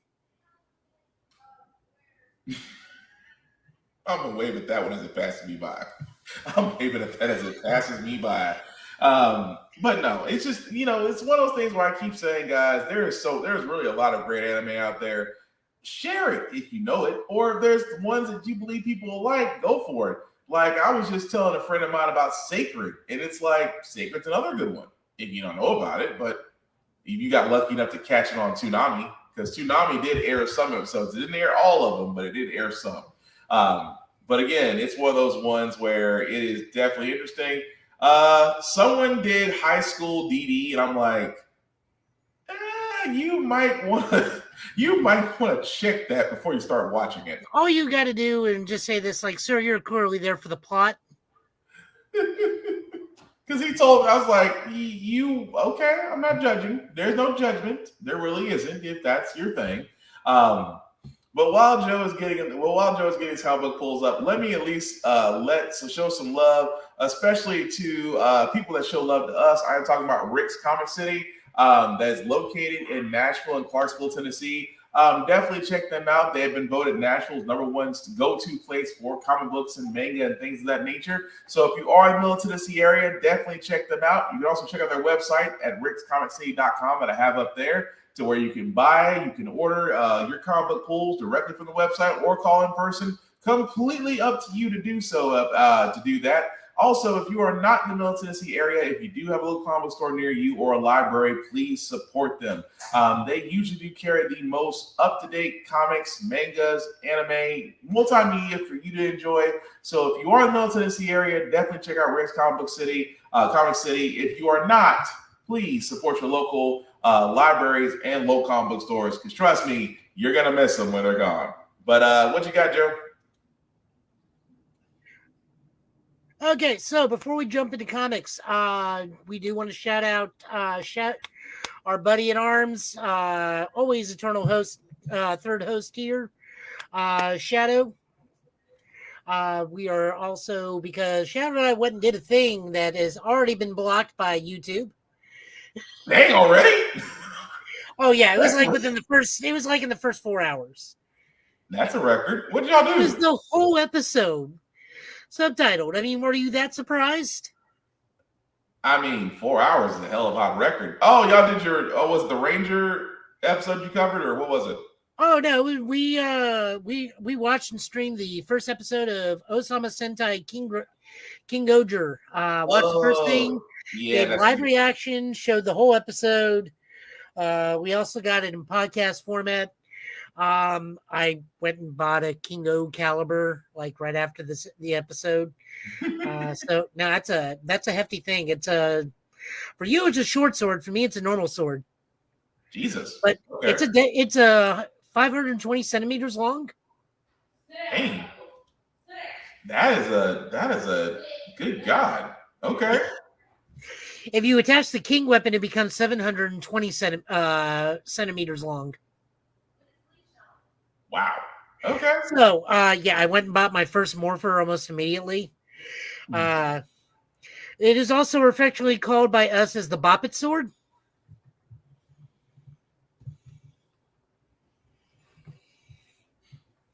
Not to get that out of my I'll head. send you the video of the demonstrations, and you will see why it's called the Boppet sword. I'm gonna look forward to this one because. So we watched it. We loved it. Like Shadow loved it so much. Says he's going to start watching this weekly. Okay. Like the amount of world building they do, all the characters are great. The first episode is literally Attack on Titan. Okay. The main bad guys it's bugs versus bugs. It's evil bugs versus good bugs because all the King Ogers are all bug based. Okay. Their rival empire is the Bugnarok Empire, where the main villain is an earthworm, evil earthworm, which I will always make earthworm Jim jokes. Each king has not only their own kingdom, but their own squires. There's our first main team Purple Ranger, our very first trans ranger, possibly. Okay. Or maybe not trans, but maybe gender neutral or non-binary ranger. Okay. The actual Red King is naturally a gigantic asshole. So the main Red Ranger has decided to become the Tyrant King against all kingdoms, but naturally he's going to be the main good guy. So sword fighting, it's good. Me and him are in the Black Ranger's our favorite one. Because he comes from an agricultural kingdom. Okay. Tofu, and he's got one of the best names ever, Kakukuri Dabowski. Okay. Shadow has also fallen in love with the Yellow Ranger because she is a princess, but she is a step on you kind of princess. That says a lot about what Shadow's That's not my fault. That says a lot. Gotta say a lot. All right. Yeah, she is one of those. She's a doctor. She, much like all doctors, doctors of her caliber, she has a very, very bad god complex. And she is the ruler of the kingdom of medicine and art. She is like, kind of looks and dresses like Princess Peach and Princess Toadstool, but has the attitude of Juri Han from Street Fighter. Damn. Okay. That's here in my mouth. The Blue Ranger is, what if Kuwabara was a technological genius? Like, he even has the Kuwabara Pompadour, but it's blue. So we're just now going to call him Blue Abara. Oh, God. That would be interesting. He is the king. His kingdom is of technology. And the way he got to be king is he was a kid in the slums who lied, cheat, steal, and invented his way to becoming king of the kingdom. He's Usopp. He's basically Usopp from one. Well, when he lies, cheats, and steals, he can back it up. Okay, then never mind. Then he's not Usopp. Never mind. Like, we get to see the Megazord. Okay. In the first episode, we get to see Blue immediately call the actual Red King on his BS and walk out on everybody. Next episode is going to feature the Blue Ranger really heavily, so we are really, really digging this series. Like, the first episode, I made just a gigantic, great impression. So I will toss you the link to the thing. I'll toss you a link to the episode I got downloaded. It's really good. Yeah, we had a really, really good time with it. We also like that the attendants have big personalities. Like, Red doesn't have one. His attendants are going to be the kids of the orphanage he's from. Okay. Purple is a super sleepy girl. Black is a no actor. Yellow is an old man, kind of a butler scenario, who knows how to handle the queen, who just kind of like plays on her god complex. Like, if you don't go, they're gonna think you're weak. He's like, get the mantis. Dang. And like stuff like that. I mean, it was just a whole lot of fun. I cannot wait to see the rest of this series. The other interesting thing about the series is this is not normal Earth. This is its own Earth. As in, they have their own Earth, or it's all on the same Earth? So when Super Sentai, the Reiwa period opened, it did so with Zenkaiger. Zenkaiger established Super Sentai multiverse. Okay. So this is its own universe. Okay. The only human civilizations on this Earth are the 5 kingdoms. Gotcha. Until the 6th Ranger comes along, and then we learn, oh, hey, there was a 6th kingdom on the opposite side of the Earth that you guys never heard of. They have to introduce the Rangers somehow, some way, but wow. But okay. No, but they also established in the opening of the thing that the Rangers are 5 great warriors that ascended to the rank of king during the first invasion, and these are their descendants. Gotcha. Okay. So yeah, so it's just like everything. It was a lot of fun. We had a lot of fun. Yeah, you guys gotta definitely put that link. Was it on his Ranger cast or? No, it was on his Shadow Creates thing, and it immediately got taken down. The full episode for you, it's on the Google Drive. Okay, cool. I'm gonna look that up. I can just Google Drive the first episode to you. We are not about pirating. We are not about pirating on this podcast. We really are not. We really are definitely not. But no, I'm definitely gonna look into that. But like, I'll send you a link to the Bop It sword. That thing's amazing. Just a Bop It. Why am I getting Super Mario vibes from this? No, literally the Red Ranger horn you pull, the blue dragonfly you flick, the yellow mantis you tug, the purple butterfly you press, and then the black bee you push in. And you do it in order to transform into the correct ranger.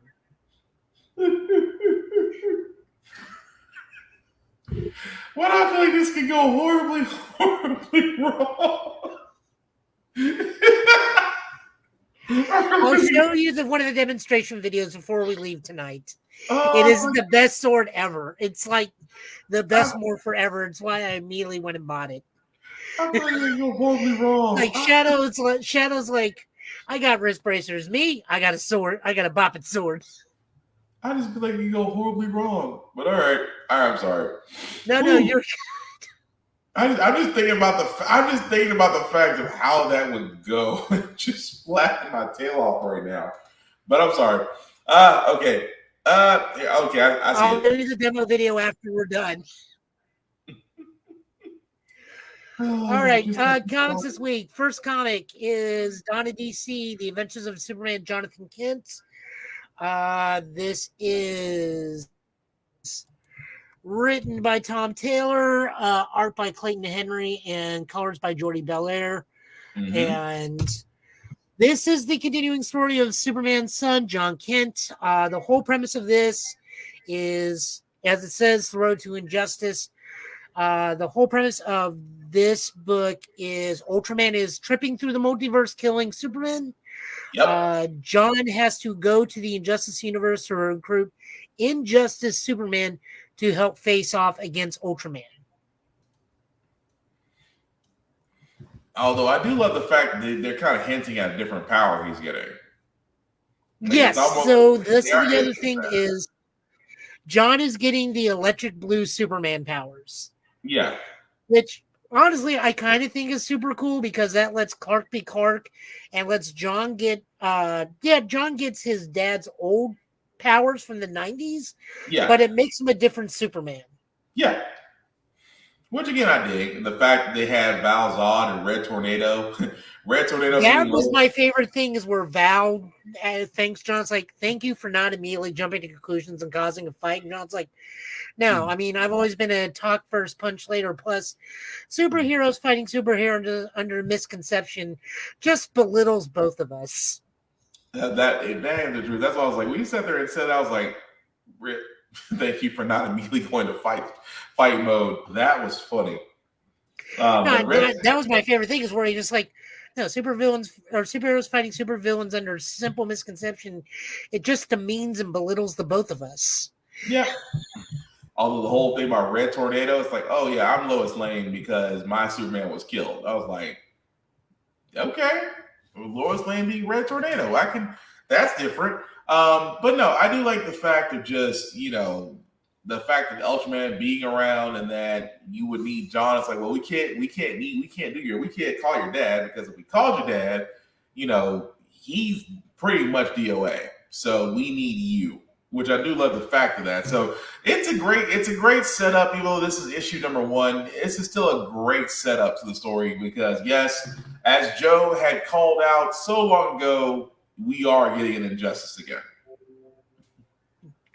Now, the issue we have here with this book is, of course, the controversy of John Kent himself. Guys, you're going to have to let this go, the fact that he's a gay Superman. You would think by now.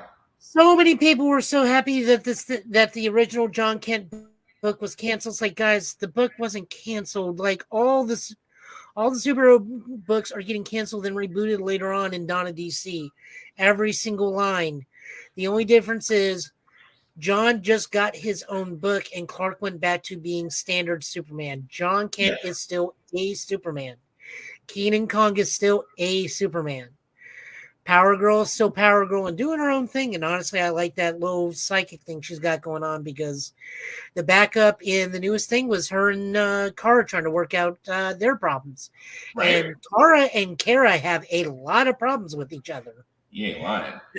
You ain't lying. But no, like people have got to let this go. Let John be John. He's not even that old of a character. I think he's less than 10 years old. And yet it just amazed me. But the weird part about it is that just goes to show you that some folks just will not. Well, they're just trying to be modern with the times. Yeah, as they should. Now, to be fair, and this is the only thing I'll take up for them. Okay. A lot of this originally was misreported during the last run of Superman because the headliners would always be Superman is now gay. They were not putting Superman's son is taking over the mantle of Superman and is gay. Well, the way the news outlets were pushing it was Superman is now gay. Two very different things. True. That's my only thing I'll say to that. But it's like what you would think after John Kent's issue first came out, it would have been like, oh, this is what they meant. And that should be the end of it. But you're just going to have those out there that are just going to just I've understood that there are just going to be some out there that are just going to be complaining no matter what. Yeah, they are. They absolutely are. Like, John doesn't even have his own rogues gallery. At this point, it was one dude. Mm-hmm. It was his own personal Lex Luthor until Lex Luthor go, you shall have no Luthor before me. Yeah, he's always got to, he's always got to be that. He's got to be the "you belong to me" type of villain. Until it proved that John was actually smarter than Luthor, meaning John has a 13th level intelligence. Yeah, has to be. I kind of call BS on that. Maybe just like John really studied Luthor playing chess and just knew what to do. There's that too. But no, now we know John's rogue gallery is Ultraman and the Crime Syndicate because he has a very personal vendetta against Ultraman. Yep. Well, I mean, yeah, he's trying to take his dad out. That's kind of a given. Oh, he's the reason why John Kent went from 8-year-old John. Oh, Kent yeah, he imprisoned him on that. 18-year-old John Kent. Yeah. It's like he robbed my parents of my childhood. Yeah, I forgot he did imprison him. Sorry, forgot about that part. So he's got a reason to pick a bone with him. Oh yeah. So, I dig it. I have been liking Donna's DC thus far. I think we haven't hit too many stumbling blocks at the moment. So here's the open. Yeah. Hopping on over, we got the part 5 of Flash: The 1 Minute War. This is written by Jeremy Adams, pencils by Roger Cruz, inks by Wellington Diaz, Roger Cruz, colors by Luis Guerrero. We're just picking up where we left off with 1 Minute War. Unfortunately, looks like Wally has been killed in doing a not Need for Speed, Fast and Furious, as he got a Speed Force powered Dodge Charger and almost immediately got destroyed. Yeah. Irie gets her new superhero name in Thunderheart. Jay, I love the fact that they're using Jai just like a giant Speed Force induced Mace and kunai and chain almost. Let's be honest, they play Get Help. They play Get Help, and they pretty much play Get Help. They realize, oh yeah, because he has the ability to take the Speed Force and turn into strength, you're basically a human wrecking ball. Yeah, but the thing is Jai still can't interact with the world outside of making himself more dense and muscular. Yeah. But he cannot physically do anything. So Irie is using a Speed Force tether to pretty much make herself wrecking ball from the crew. Yeah. I also like that Superman has just enough power and speed to at least clamp down on Tails. That was funny. That part. That's all Superman can do because he's not as fast as the Flash family. Just enough to help. That whole part was just quick enough just to take the hands. Dang. And of course, we're getting very upset Barry Allen, but he's like, I got it, guys. Time travel backwards before this happened. I'm just like, God damn it, Barry. That's always the answer. I feel like it's like watching The Flash and going, I've got it. If I go back in time, I can stop this whole thing from I happening. feel like you need a grandma just to come up beside him with a slipper every time he says, I got it. You almost want to sit there and be like, no. It's almost like if your solution is to go back in time, no. Just like find something else. But no. I mean, I dug it, especially the fact that Jay Garrick being deadly with a tooth, which is still funny to me. Oh yeah, I haven't seen. I wonder when was the last time I saw that. Oh, I remember it was Ultimate Hawkeye with the paperclip. Yeah, I was like, he is deadly with a tooth. Jesus. I mean, this man was a World War II veteran. He's seen some stuff and he's done some stuff. I like the fact he's sitting there. I mean, he's literally sitting there saying, "You know what? I got one loose molar. Do you got a dentist?" I was like, he is not about to. Yep, he did, and it's loose. He's like, I'm gonna just show you how dangerous I really am. I was like, you just killed a guy with a tooth. I think you've won, sir. I think you've won. I mean, the only other thing I can say about this is that we know who this child. We know who the third child is. Yeah. By now, it's like very obvious who the third West child is. If you're reading 1 Year War, yeah, or 1 Minute War, yeah. But I don't want to spoil it. I mean, I don't want to spoil it either. I dig it. I think it's going to be wrapping up soon. I think in the next 2 issues or something. Well, yeah, because I think it's a 7-part series, so we got 2 more. The other weird thing is also there was another flashback that came out. It's a comic book that has the last 4 issues combined into one book. Interesting. Which kind of struck me as super weird. Kind of a half trade. That's weird to do for it. I thought it was a one shot, and then I started reading. It's like this is just the last bit of the books. It's like, okay, that's weird. Yeah. No, I'm sorry. Go ahead. I was just saying that just seemed super weird. Yeah, I'll give you that. Moving on, we got Static Shadows of Dakota #2. This is written by Nicholas DePerivy and art by Vita Aliyah. There is no credits page because they actually put the credits on the front of the page on the cover for a change. Iman is still terrifying, and this is slowly tripping into body horror sometimes. Yeah, which I can't blame him for, but I do like the fact that it is taking Stack a different way as far as him mentoring. I was trying to put the Quincy kid somewhere. I was like, what is this? Yeah, is that supposed to be like Iman's little brother or something? I was going to ask you. I want to say it is, but I'm not 100% sure. Did he? No. Iman had a cousin in the animated series, right? Wasn't it Rubber Band Man? But his cousin's name was Quincy, too. Was it? Yeah, in the animated series it was. But it was Rubber Band Man, right? Because he was the one that was dating Static's sister. Yeah, it was Rubber Band Man, but his name was Quincy. So that's what makes me think if we're following the animated series, is Quincy basically gonna be his cousin? I mean, his relative, but if so, is he Rubber Band Man? But I don't know. I'm kind of spitballing on that right now. Yeah, I mean, this was a good book. I really, really like it. As I said before, Static is a very pivotal character to a lot of us growing up, myself included. I like that we got some of the other Boom Babies. That one dude, I still could not tell. The one dude in the gym, I could not tell if he was a good guy or a bad guy sometimes. The one that grew into a golem type? Yeah, I could not tell if he was a good guy or a bad guy. I think he's kind of in between. I want to say he's a bad guy, but he's not full over. Because he was clearly defending the people when those dudes attacked, but then I think he crushed one of those dudes' skulls. So yeah, Lethal Protector. Yeah, I'll go with that. Lethal Protector. And then was it Frida that bent the wrench, or was that a different character? Stag was a different character.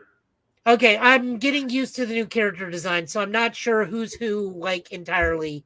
Even though this is season 2, like some of these new character designs they've got going on are throwing me off on who's who. Gotcha. No, that was Stagger, a different character. Again, dig it. Please support this book. Milestone needs love. Static needs to keep going. Static needs to be a prominent DC character. Static needs to have a movie, but I thought Michael B. Jordan was doing that. Huh? I thought Michael B. Jordan was one of the checklists for him. It's a whole lot of talking, but I think he wants. I mean, that would be the goal right there to get a Static movie, and I think it's just finding the writer and the director. But if Michael B. Jordan gets a shot at it, have at it. Well, if Michael B. Jordan's one, and we know Ryan Coogler's going to end up directing it. Yeah, I would love it. I would love to see Ryan Coogler. I mean, he did a good job with Black Panther. I think he can do the same with Static. But if those two are giant anime nerds, imagine what they can do with a Static movie. True. This is basically just Goku on a Nimbus. Still, except your Nimbus is a manhole cover. I mean, but who doesn't hate Goku besides Vegeta? And Me. Vegeta doesn't even hate Goku. Anyone that knows that Goku's a bad parent. Oh yeah, he's the greatest absentee father ever. Well, until later, then you realize he's actually a really good dad to Goten. 1 out of 2. 1 out of 2. To be fair, his lack of parenting did go on to become a multi-million-dollar scholar. Yeah, true, but he was supposed to surpass his father. But anyway, I'm sorry. Go ahead. Rogue Sun which one are we on nowadays? 11? 11, I think. Yeah, 11. It's right there at the top. I was looking for elsewhere for it. Written by Ryan Perot, art by Abel, colors by Natalia Marks. So this is a lead-in towards Supermassive. Mm-hmm. We learned some new things about the Rogue Sun armor. Is that Rogue Sun armor has basic abilities, and that it also has abilities that are different for each wielder. We learn here that the current Rogue Sun, much like Rogue Suns of older, can manifest a Rogue Sun sword. We also learned that he is missing his high school prom dance. Mm-hmm. Certain people want him to be there. Certain people don't give a crap that he's here. Clearly, they give a crap that he's there, and they're just fronting. Meanwhile, he is trying to get a hold of a magical item, which he was told not to get, but he's going to get anyways because Dylan is just that kind of kid. He has actually taken to the newest ghost the Rogue Sun armor has provided him, and is actually listening to him as a proper mentor, going, "You were so much better than my dad." He helped him. It's like, you do know you have a sword, right? Shink. It's like, oh, this is cool. I got to use this a while back. He fights a witch queen or a witch queen's protector, which cannot be killed. But it turns out she's one of the people that help power the Rogue Sun armor. Yeah. Or is one of the people that are part of the Rogue Sun team. Well, they're the ones that oversee or deem worthy of who actually has it. Oh, so God, that's what of it is. Ashanti. Yeah, it's a bit of Ashanti because she kept on saying that, yeah, your father was a dick, but at least he was worthy of it. The jury's still out on you. So Yeah. Like, damn. Overall, we got some new villain. We got another new villain getting ready to do. Of course, being that Dylan is a high school student, naturally we're going to go to the cliche fight at the prom. Yeah. Oh no, people will know my identity. And then Supermassive 2 hits. Still funny about Hellbent. Hellbent was like, yeah, so we had a deal.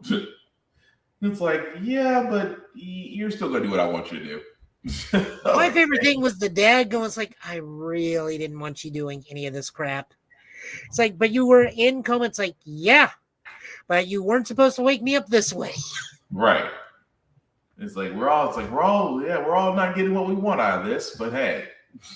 Deal with it. No, I thought that was interesting too. The fact that he was going to remake a deal. It's like, look, just you leave my kid alone. I will literally get you this power. Okay. Yep. And it was like, but until then, it's like, dang. But no, it was pretty good.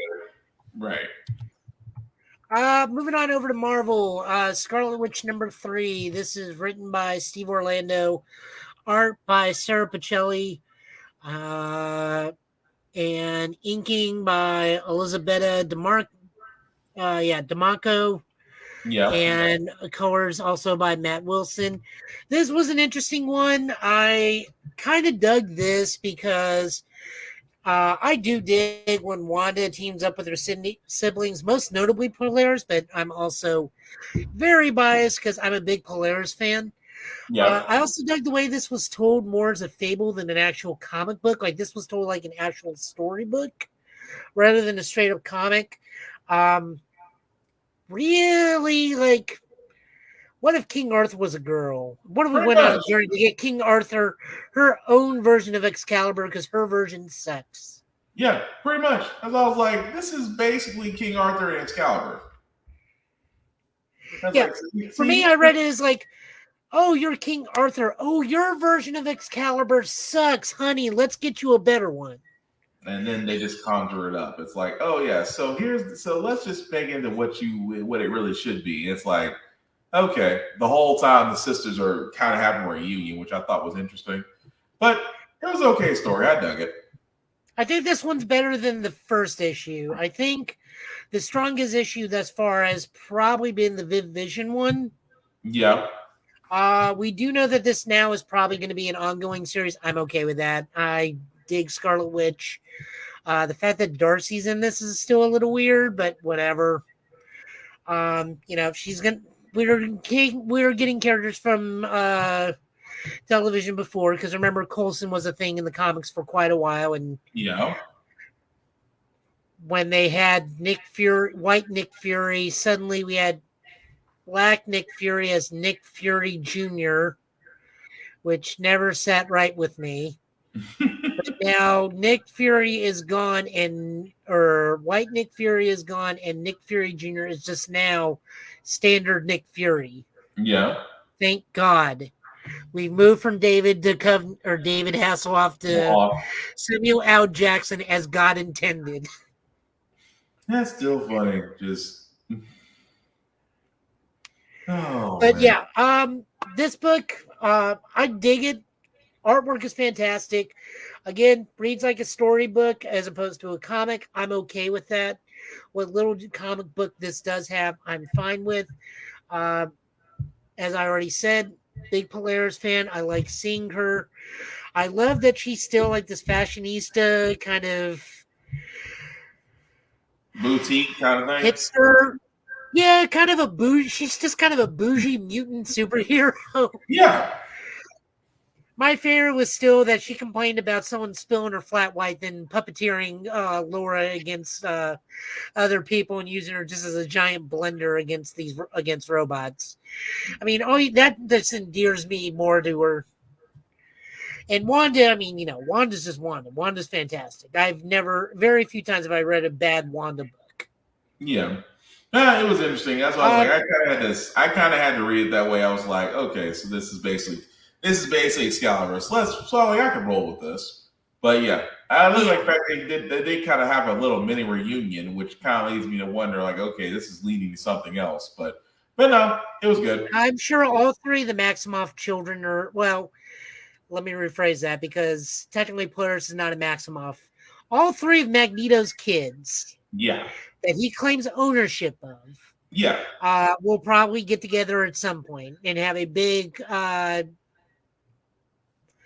crossover between all three of the kids. Pretty much.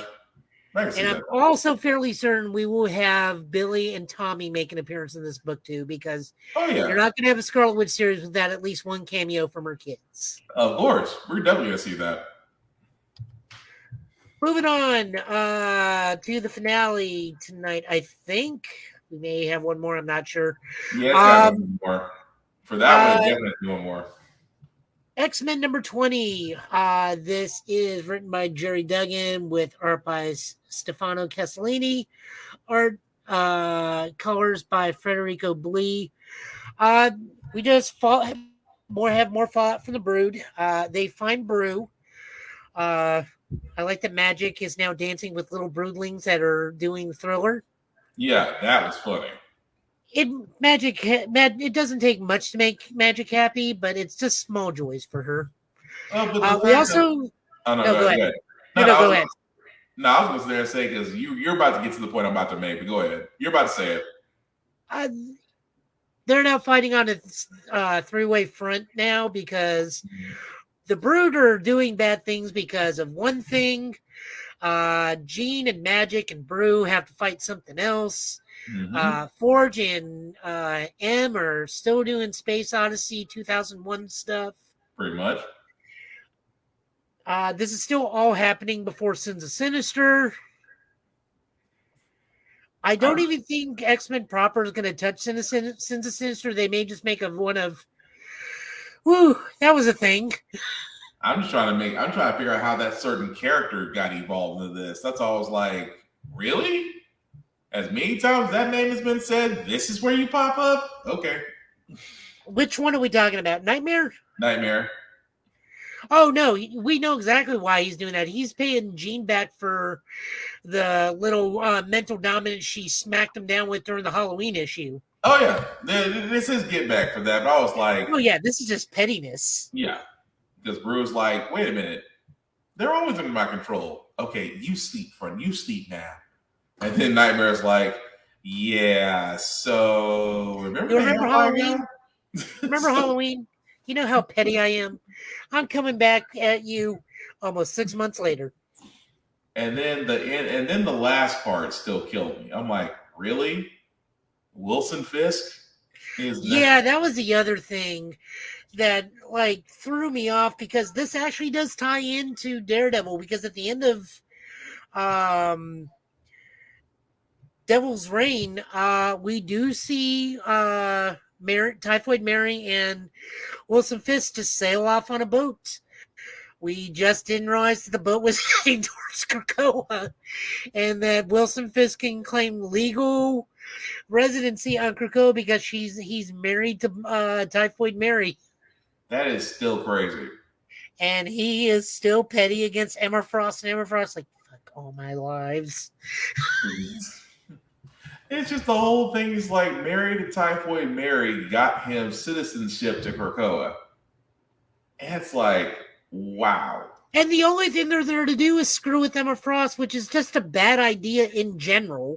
You would think. You would think so, and yet he'll find a way. Life finds a way. Yeah, the only problem I have with that one is Typhoid Mary is a powerful mutant because 3 different personalities, 3 different sets of powers. Yeah. But Wilson is on an island where Emma is not only Emma Frost and in her element.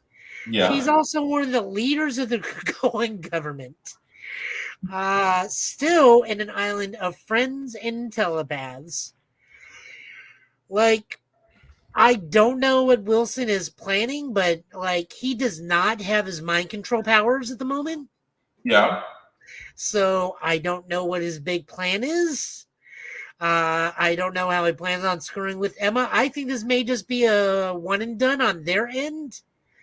Because, it's do no harm. If they don't obey the Krakoan rules, they're going to see Sabretooth real quick. Yeah. So it's one of those not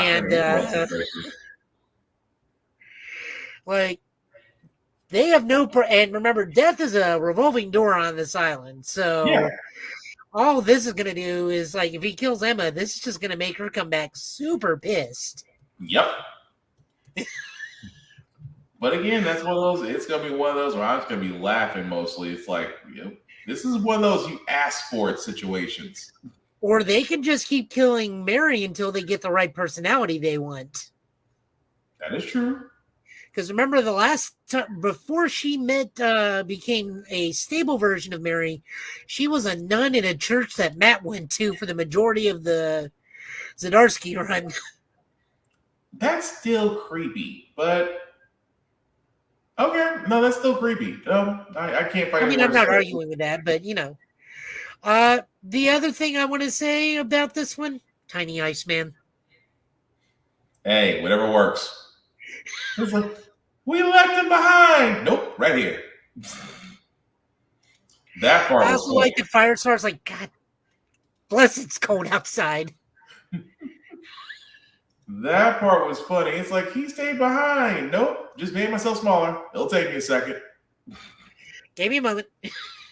Just, good God. I was laughing about that one. I'm like, really? Just, you said you're going to do that joke? But again, can't knock it. It was pretty good.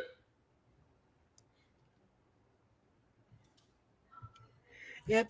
So that's all the comics we have to look at. I will say, okay, so I still hurt myself by reading Spider-Man. And we have now entered the phase, and we're not covering this book. This is one of those things where I'm going to peek in to see if it's done and over with. So they have finally revealed what is actually caused Peter and MJ and the whole breakup and the whole Spider-Man thing. Okay. It is some petty shit. So, do you remember the last big event where Asgard invaded all of New York and the Frost Giants and whatnot? Yeah.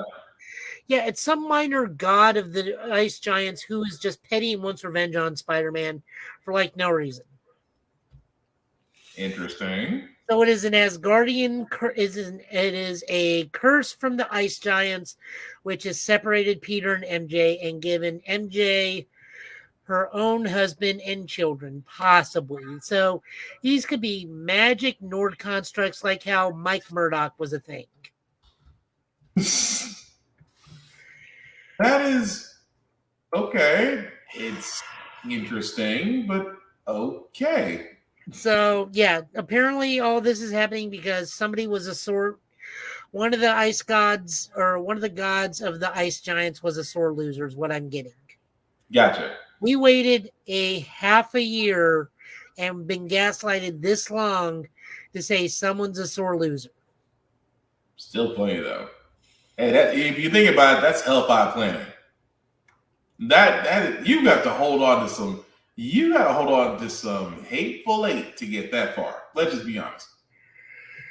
I'll check back in a couple months on this book, but I'm not looking forward to anything. And apparently, the Dan Slott Spider-Man book is where it get like stupid things, like someone cut Moreland with the dagger of undoing, and all the Spider-Mans he ever drained has leaped out of his body. Interesting. So that means the Marvel vs. Capcom Spider-Man is now alive and well again. Interesting. That really and is. The Spider-Man and his amazing friend Spider-Man is alive and well aware of the horrors that his whole family was murdered by Morlun. Damn. That's almost a good night, everybody. Well, that's almost a good night, everybody. Well, that'll do it for the comics. So, Joe, thank you for that. As we're about to wrap up, guys. So, Joe, anything new you got on the horizon you let people know about, sir? I'm still doing Marvel Midnight Suns every so often on Twitch. Excuse me. I just got Hulk back. I think I'm towards Endgame. I did pick up the Venom and Deadpool DLC. It's enjoyable. I like that Eddie has his own little corner in the Abbey where he does news broadcasting and is constantly obsessing over vampire invasions in Brooklyn, which is actually happening in the game. Wow. I like that they fight Dracula, and one of Eddie's things like, I didn't expect Dracula to look like Dracula. It's like, what did you think he was going to look like? It's like, not like that, not like the movies, but he really does look like the movie version of himself. I thought it was a Nicolas Cage moment. I feel like it's a Nicolas Cage moment on that note. Other than that, just work. At some point, I'll shoot a Battle Spirits video. It's just work's taking a lot out of me right now. Oh. I'm very tired. I get it. Trust me. I understand. No, that's really about it. At some point, I'll shift over. I'm just waiting to see what I'll play next. I have a Chinese action RPG that was on sale that I picked up that I will try and play and see what that's like. Mm-hmm.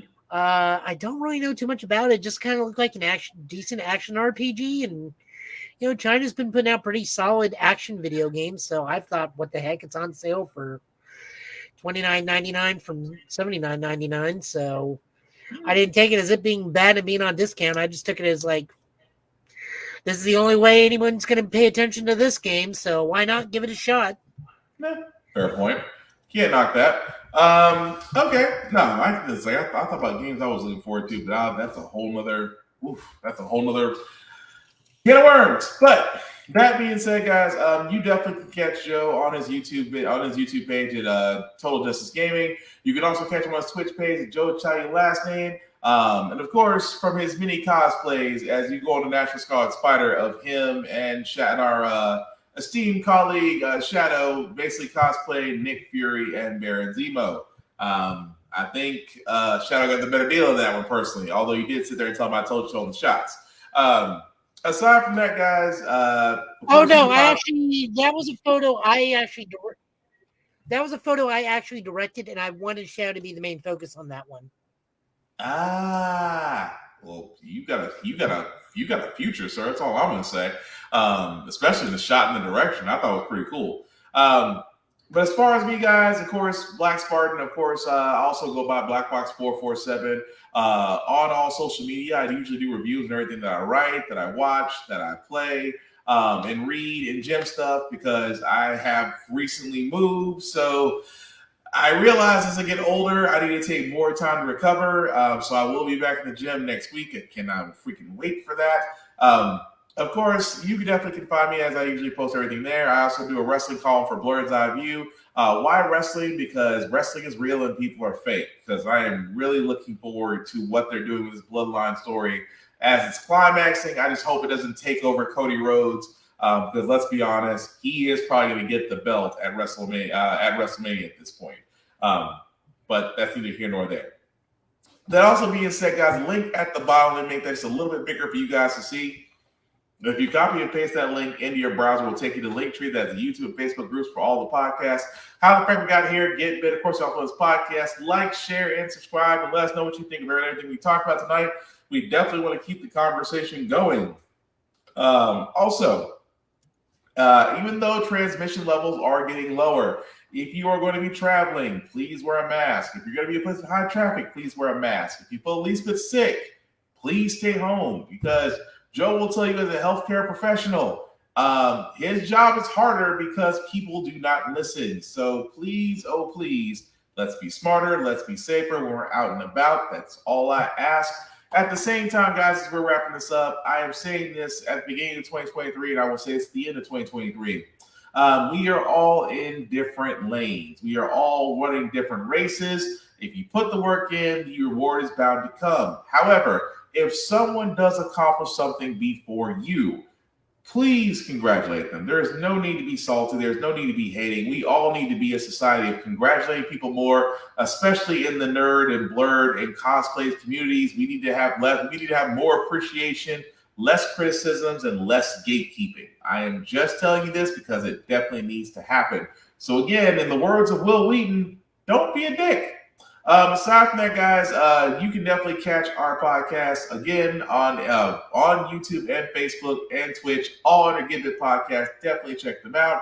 As we usually do appear every Friday, same Get Bit time, same Get Bit channel. And of course, your boy's birthday's tomorrow. So again, hitting the big 40. You feel like you want to cash at me? I'm not going to stop you, but I don't turn away free money. Donations are accepted. We do accept Cash App, Venmo, PayPal. We turn away no donation. We do not turn away monetary donations. But again, that's just me, getting to celebrate the big 40 tomorrow. So, yeah, seasoned gamer. I'm not old. I'm seasoned. I'm leveled up. I'm more of a Sephiroth that people can appreciate, except without the murderous need to kill everybody. Let's go with that. But as we wrap this up, sir, Joe, any last words we call tonight, sir? My birthday present to you will be a midlife crisis. Damn. Maybe a Stunticon. Maybe can I pass the midlife crisis? Damn. Well, we both know it's not. Well, maybe it'll be a midlife crisis and a fast car because I think I got his extra Stunticon I can give to you. Oh, crisis. That's going to be the clip for the show. That being said, guys, he's been Joe. I've been Will. This has been the Give It Podcast tonight. Please take care of yourselves and each other, and we'll all get through this. Have a good weekend, guys. Peace. Remember, I have a poppet sword.